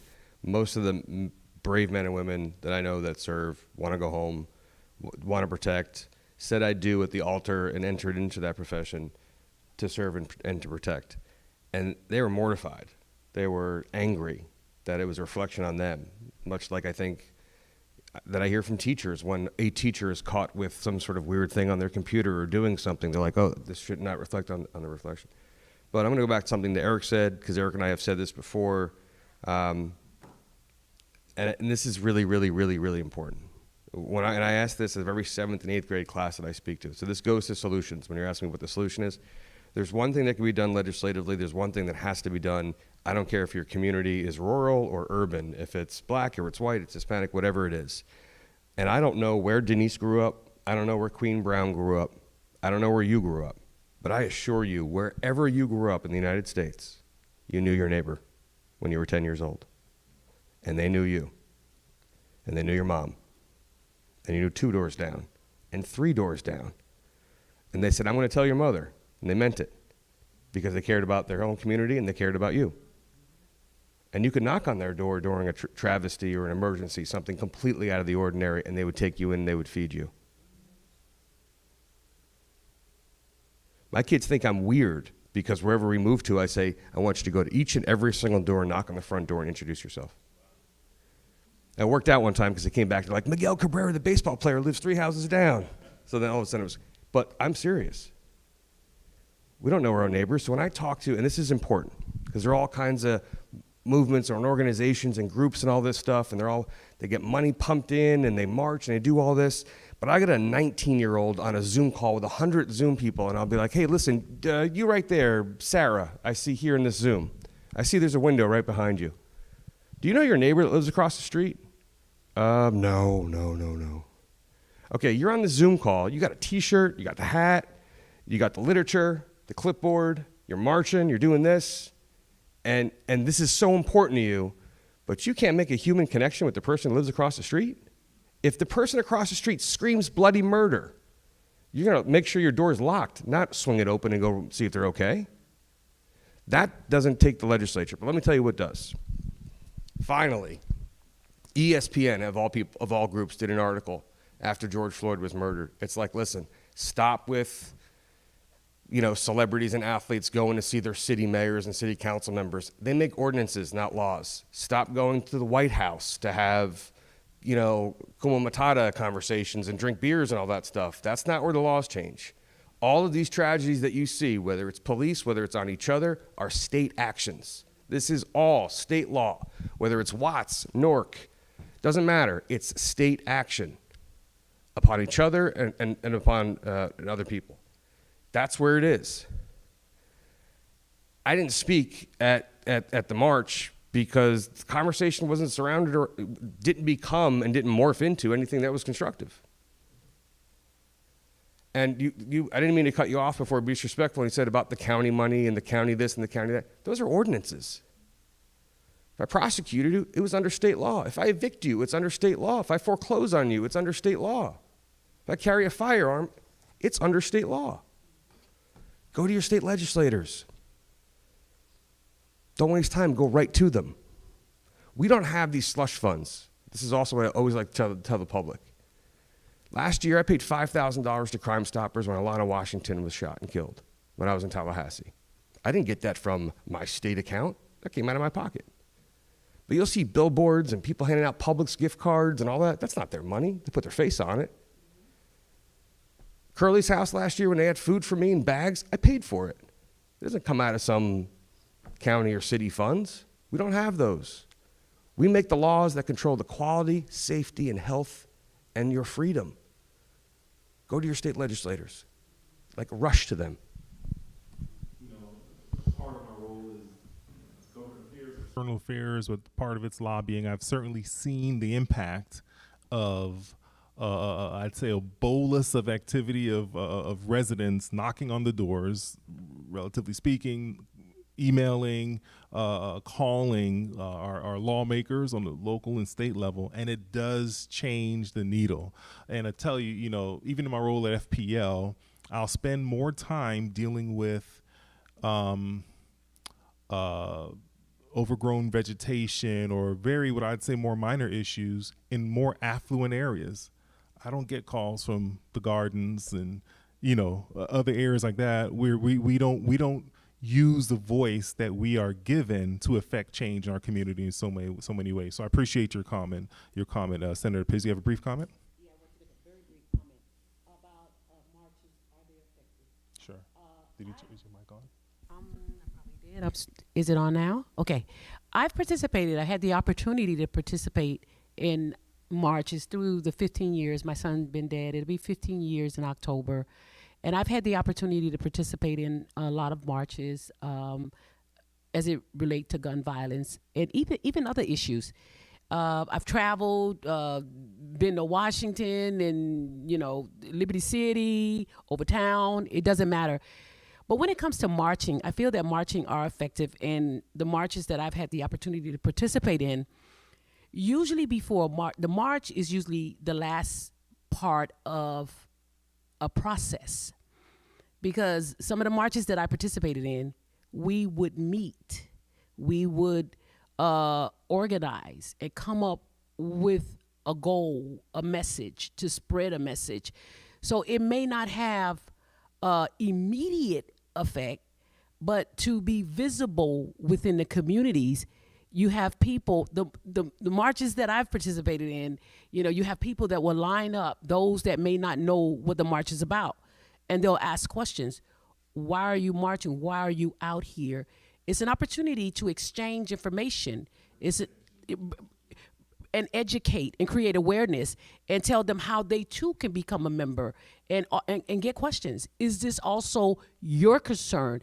So the simply marching just feet on the ground, that may not look like it's effective, but what is effective is the connections that come through the marches, the touching hands, the passing out a pamphlet, educate, create awareness, getting information from you.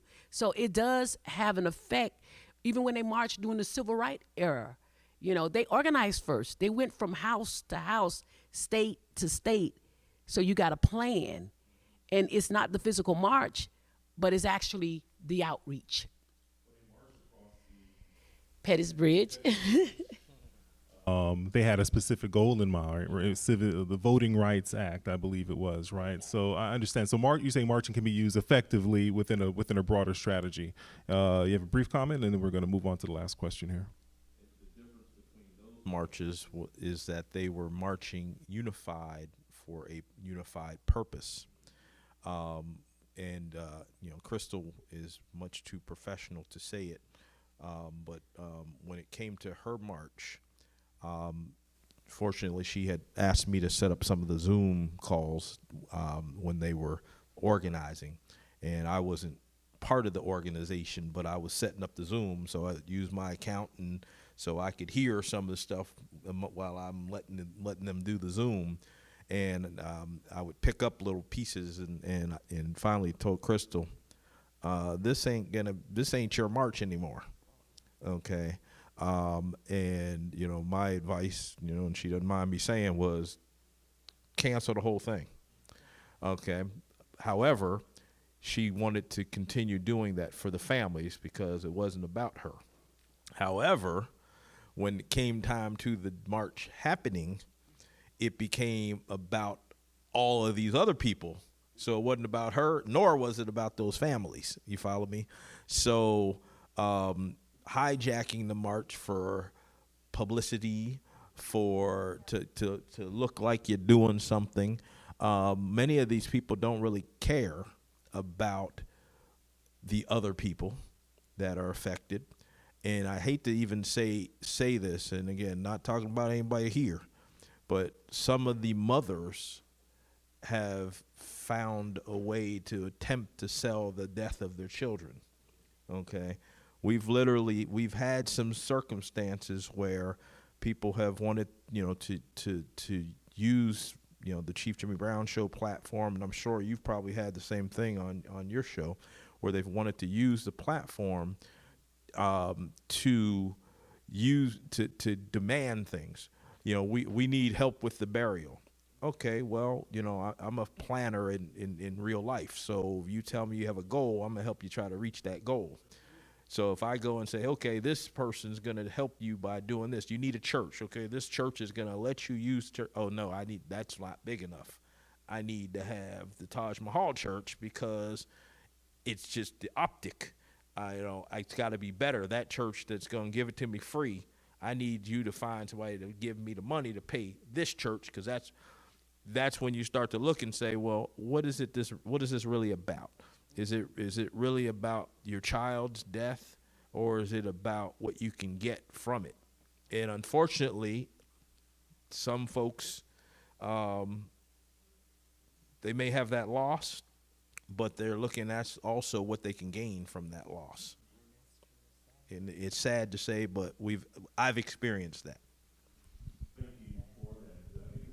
It's been a very informative discussion, I believe, and I thank you all for that. I'd like to close out with one last question for each of you. Just, what's that one takeaway? I'll give you each 60 to 90 seconds, a closing remark, and that one thing that you'd like to see. Not a lot of people here, obviously, with COVID, but there are a lot of people that are watching. What's that one takeaway that we can have from tonight's discussion, from your experience? Maybe there's something you have not been able to share that you would like us to be able to do, or feel empowered to activate something within ourselves to make a difference in this gun violence debate.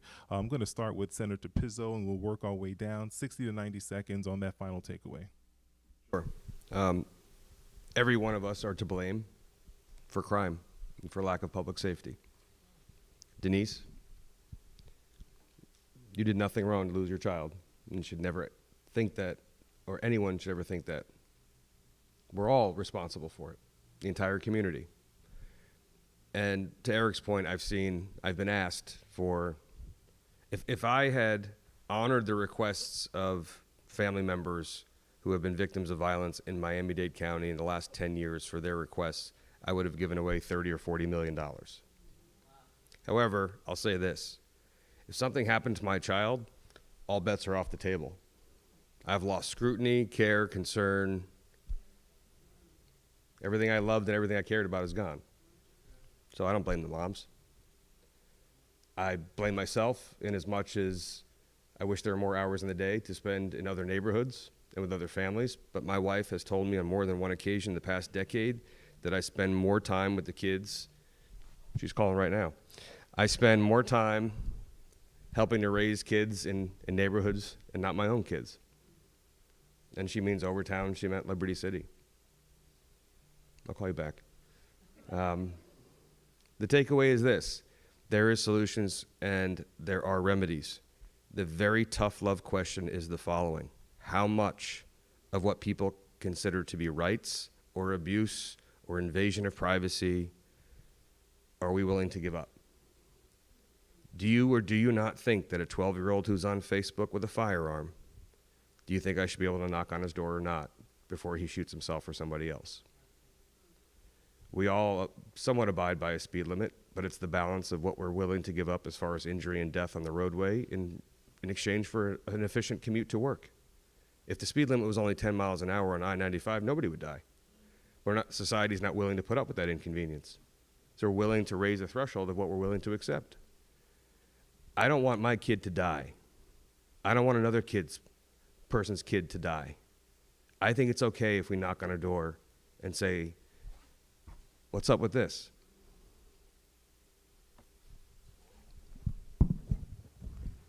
To just share with everyone that the governmental cost of gun violence to cities, counties, and states per one homicide is over $778,000.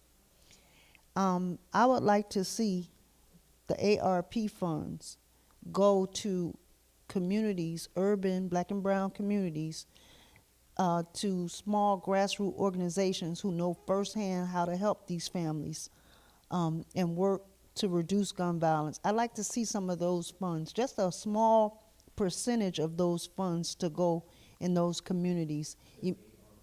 ARP, American Rescue Plan funds, that they're going to be distributed in various cities in Miami-Dade County.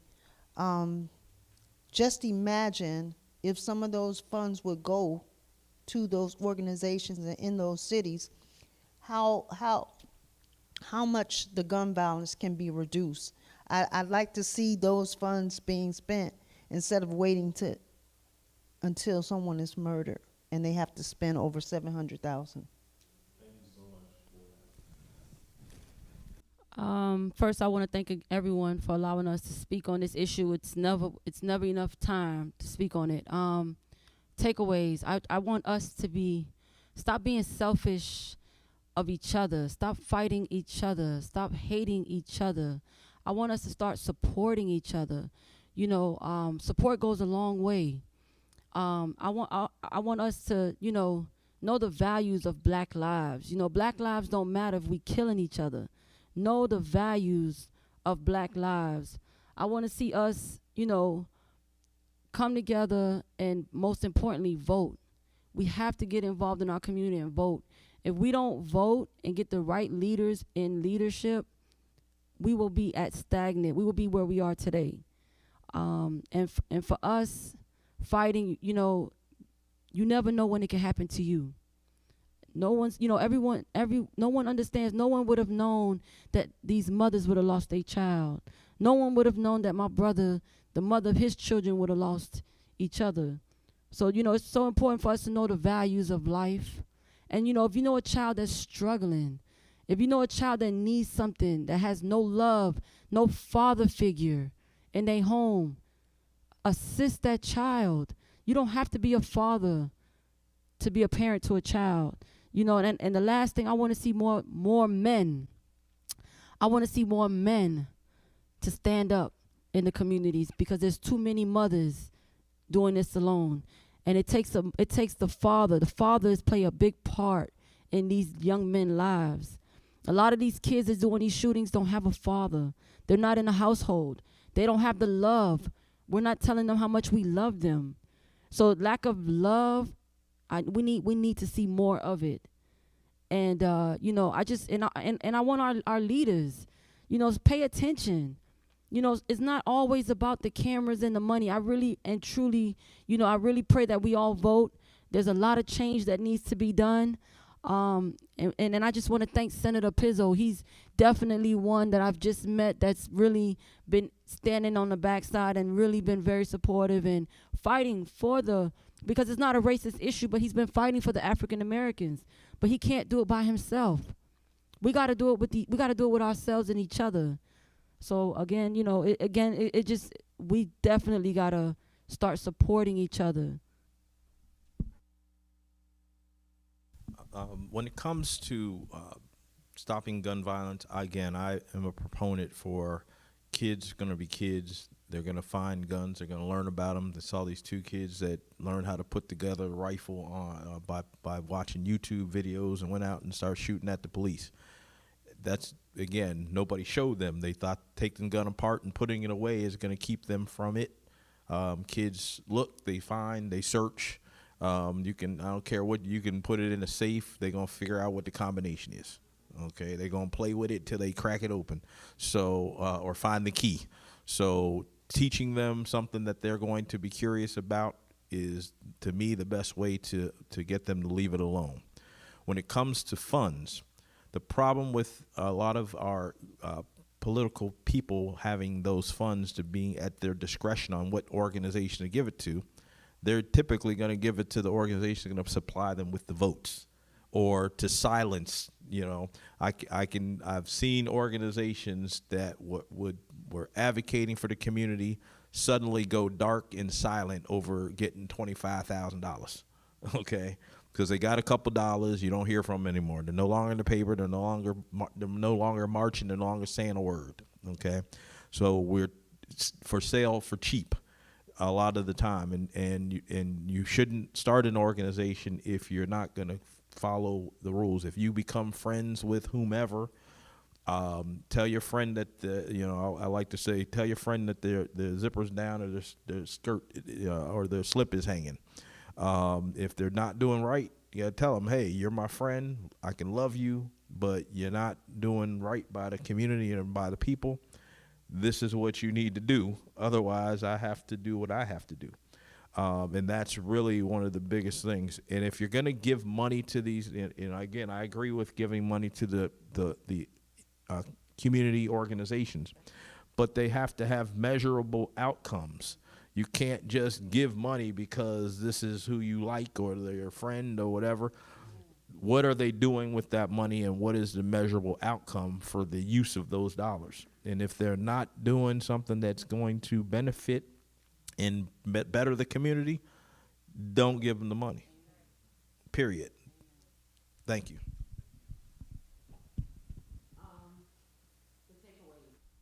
Personally, I feel that the power to change, the power to improve our communities, the power to reduce the gun violence or all violence in our community, that power lies in our hands, each and every one of us. There used to be a story that used to come on television many years ago, and it still comes on as a rerun now. And I think most of us in here, I see some of you look kind of young, but the story used to come on many years ago. It was my favorite television program. It was Gilligan's Island. There was no show that I loved more than Gilligan's Island. But you know what? It was 7 stranded castaways, 7 people. They were wealthy. They were movie stars, scientists, smart, strong. They had all the characteristics of a person that could succeed and find their way out and become a survivor. There are many survivors in our community, But just surviving is not the key. You have to survive and make a difference. They survived, but who did it benefit? They couldn't even save themselves. The funny part about it, they had visitors every week on Gilligan's Island. Not one visitor was stuck on that island. Everybody that found themselves, coconut hit them in the head. Oops, there's people on this island. Who are these people? They do it to us. There's people in these projects. Who are these people? There's people in front of the stores. They don't stay stuck. They visit and they leave us. They already know what we're going through. They know about the poverty. They know about the mass incarceration. They know our children are dying. They already know. But they go home and they talk about it. Those people over there, they don't want to get off that island. They're not coming to save us. We have to save ourselves. Every visitor will go back home wherever they came from. And everybody be crowded around the radio. We good. We sent them to Washington. We sent them to Tallahassee. Now let's see what he's going to do for us. And Professor and Skipper was standing there. But they didn't say anything about us. And we voted for them. Oh, Skipper, Mr. Howell, sit right back in your ear tell. Join us here each week, my friend. We can't be Gilligan. We got to own our power.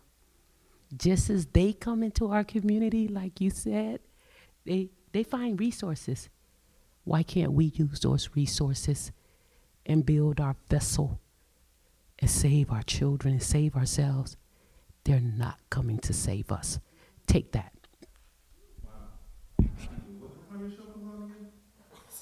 Sunday from 2 to 3 p.m. Sunday 2 to 3 p.m. You can find me on Facebook. Find you on Facebook. Friend me. 9 p.m. Jimmy Brown. I remember Jimmy Brown, definitely. I watch, listen to that. Thank you all. Thank you so much. Let's give a round of applause to all of our panelists here this evening. Thank you so much.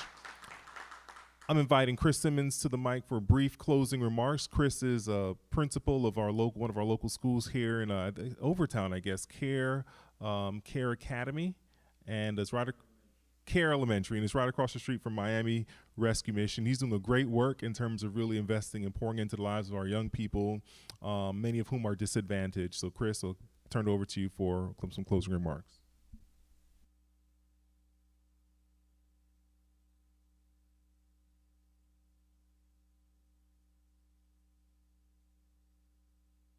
Amen. The biggest weapon around. His name was Goliath. And they were scared. But then you see little David come and say in verse 46, "This day the Lord will deliver you into my hands, and I'll strike you down and cut off your head. This very day I will give you the Philistine army to the birds and the wild animals, and the whole world will know that there is a God in Israel." But catch this part. Verse 47, "All those gathered here will know that it is not by sword, nor by spear, no weapon that the Lord saves. Instead, the battle is the Lord's, and he will give you into our hands." Ladies and gentlemen, our biggest weapon is our trust in God. No matter what we go through, our trust in God is what we need to rely on. Now, I'm not sure how many of you remember, but I shared a story with the church one morning for Sabbath that I had a friend that I grew up with in elementary school, went to Oakwood about 2 years before me in Huntsville, Alabama, and made a poor choice. This Vesper thought the title is, "Your DNA and your situation don't determine your destiny, your decisions do." And so he made a choice to get involved with the wrong crowd. He made a choice after 9/11. There was a lot of panic in New York City. And apparently they had a connect in Texas, and they were getting guns, and they were trafficking them to New York City. They got sloppy. They stopped erasing the serial numbers. The FBI got a hold of it, and all of a sudden, Oakwood took a bad hit that morning, and they got arrested. My friend was deported back to Canada. That's where I'm from. Until this day, he's never set foot in the United States again. He made a poor decision. The funny thing was, I was invited to be a part of that crew. He had everything set up for me so that I could be a part of the money that was being made, which was about $10,000 a week per person. That's some big money. Instead, I was brought under the wing by his roommate, Bobby Gordon, making $2.13 an hour instead at IHOP. But I'm standing here today, still in this country. Your DNA doesn't determine your destiny. Your decisions do. I'm going to give you a brief story about another friend of mine because I've had some experiences, not personally with people that have died close to me from guns, but friends that have used them. In 10th grade, I went to an Adventist school my entire life. And you know, Adventist schools are supposed to protect you, shelter you, right, from some of the outside influences. And so a new student came to the school. His name was Owen Smith. He wasn't an Adventist. He had some rough dealings when he was growing up. And his auntie had custody of him now, and she wanted him to be in a better environment. But he brought his negative influences into the school. All of a sudden, students were gambling, playing craps. He would steal at the local 7-Eleven. Till finally, he got caught with marijuana on campus. Now, this is a guy that I actually was friends with. We played ball together. We went to the mall together. We chased girls together. We did it all together. Me, him, and Sean Kelly. Those are the three of us. He got expelled, and we still kept in touch. I went to Oakwood. I finished my high school diploma. He did not. He chose a separate life. And he said to me, I can't do this school stuff. I need to do it a different way. So he came back one day after Christmas vacation, and we were to hang out at the local mall, Eaton Center, downtown Toronto. And so I said, cool, I'll meet you there. We took the train, and now I came back from Huntsville. I had a little bit of a game with me. My friend that went away, that was deported, all of his inheritance, his clothes and stuff came to me because I was his close friend. So I had some nice clothes now, right? I had the Timberland shoes on, the Timberland boots, if you know anything about that, and a leather Avrex jacket that cost about $600. It's wintertime. I'm on the train, and 4 guys kept staring at me on the train. Minding my business, I get off at my stop, they get off with me. Minding my business, I'm walking to my destination, they're following me. They end up surrounding me. I'm scared. Because as you know, I'm an Adventist, and that means I'm not a gangster. We sometimes Adventists, we try to play gangster, you know, but I had to put on a front like, what's up? And they were like, what you doing with them shoes on? Where you think you going? I said, I'm going to where I'm going. What you doing? Now I'm scared as heck. And they said, you're going to take that off, or we're going to beat you down and take it off for you. Right there, I didn't know what I was doing. I'm like, Mom, please be praying for me right now. All of a sudden, I heard, back up. I looked down, and there was my buddy Owen. His street name was Jinx. And he had a 9mm. He said, back up. And they were like, Jinx. They knew him. It's cool. I was all caught up in the moment. I was like, yeah, back up. I really scared as heck. I'm softer than the ice cream that comes out of the McDonald's soft serve, by the way. But I got caught up in the moment, and they took off. And I said, bro, you have a weapon? You have a gun? He said, yeah, this is how I eat. I said, bro, you don't have to do that. He said, it looks like I did. What were you about to do just now? I said, well, I had a plan. It was to run really fast and scream help at the same time. But he looked at me and he said, listen, you did the school thing. I couldn't do that. I don't have the mom that you have. I know your mom. I don't have that. This is the life I'm choosing to live. If you want to do something, you want to pray for me, pray that I don't die first. Owen, you serious right now? Have you ever shot anybody before? He looked at me and said, man, there's no bullets in this gun. I have no intent to use this gun, but it sure does intimidate others. Years passed. I'm now a teacher in Miami, moved to Miami, and I never forget sitting at my desk and my cell phone was blowing up. Yo, Chris, did you see your boy on the news? It's 2008 now. What did he just do? I'm like, what is everybody talking about? So I go on the internet, citytv.ca, that's the Canadian Toronto news channel. Headline, nationwide manhunt for fugitive Owen Anthony Smith.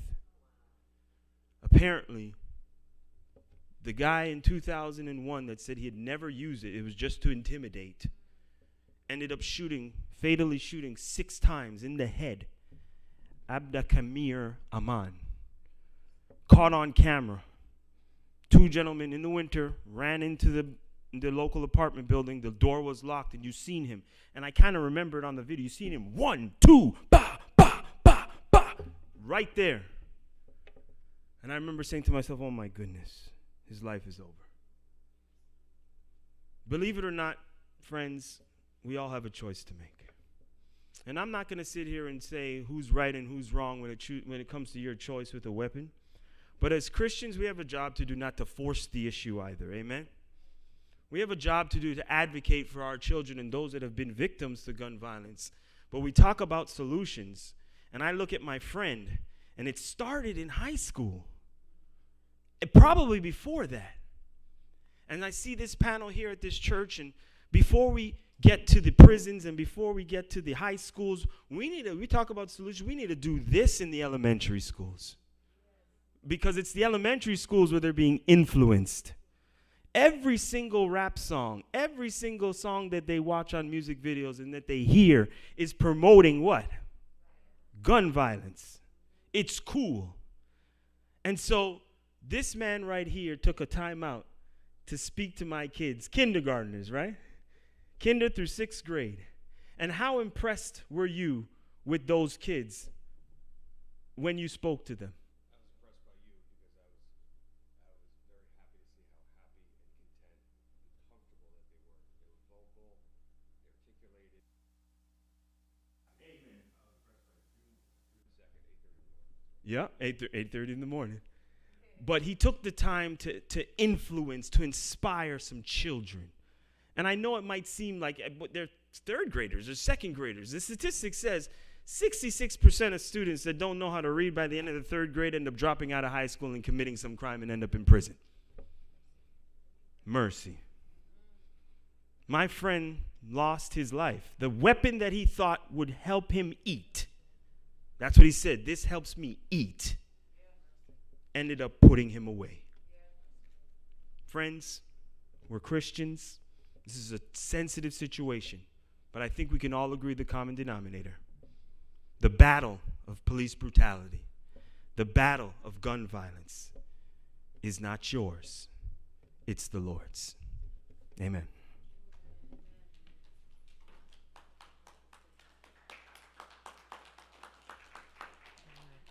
All right, I just want to say a quick thank you to our panelists today for being here and really addressing real talk about real issues. Your takeaways were very powerful. I want to thank our public servant here for the work that you do and the sacrifice that you make, and sacrifices you make on behalf of your family. I just want to say thank you for that. And all of our community activists, Ms. Denise Brown, Crystal Foster, Eric Pettis, and Queen Thompson Brown, thank you so much for your presence here this evening and sharing your personal stories.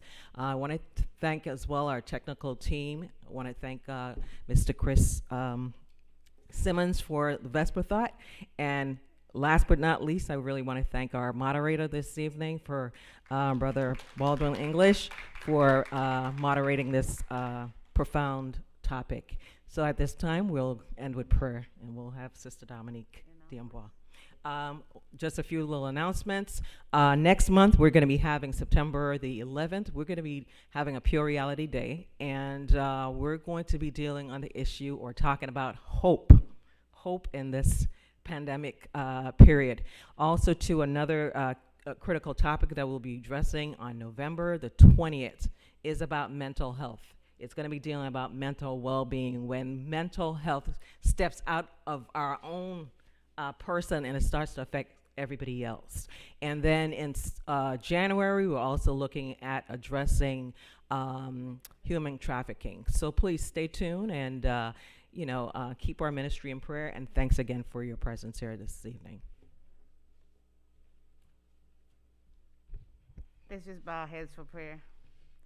Heavenly Father, we just want to thank you for giving us the opportunity to come in your presence and to come and talk about these issues that are destroying our communities and hurting our people. God, everything is in your hands. We know that. And we just ask, Father, that you find the solution, that you give us the solutions. Father, we know that the family unit is the microcosm of society. So help us to repair our family units, because when we have strong families, we'll have strong communities. And when we have strong communities, our world will be better. Father, help us to value each other's lives like you value us. Help us to know that every single person is important in your plan. And Father, help that everything that is done and said today will have future results, that the people on this panel will be blessed, that their ministries, their missions will continue to grow, and that they will be part of the solution and not part of the problem that is growing. We thank you in advance for answering our prayers, and send us home safely. In Jesus' name, amen.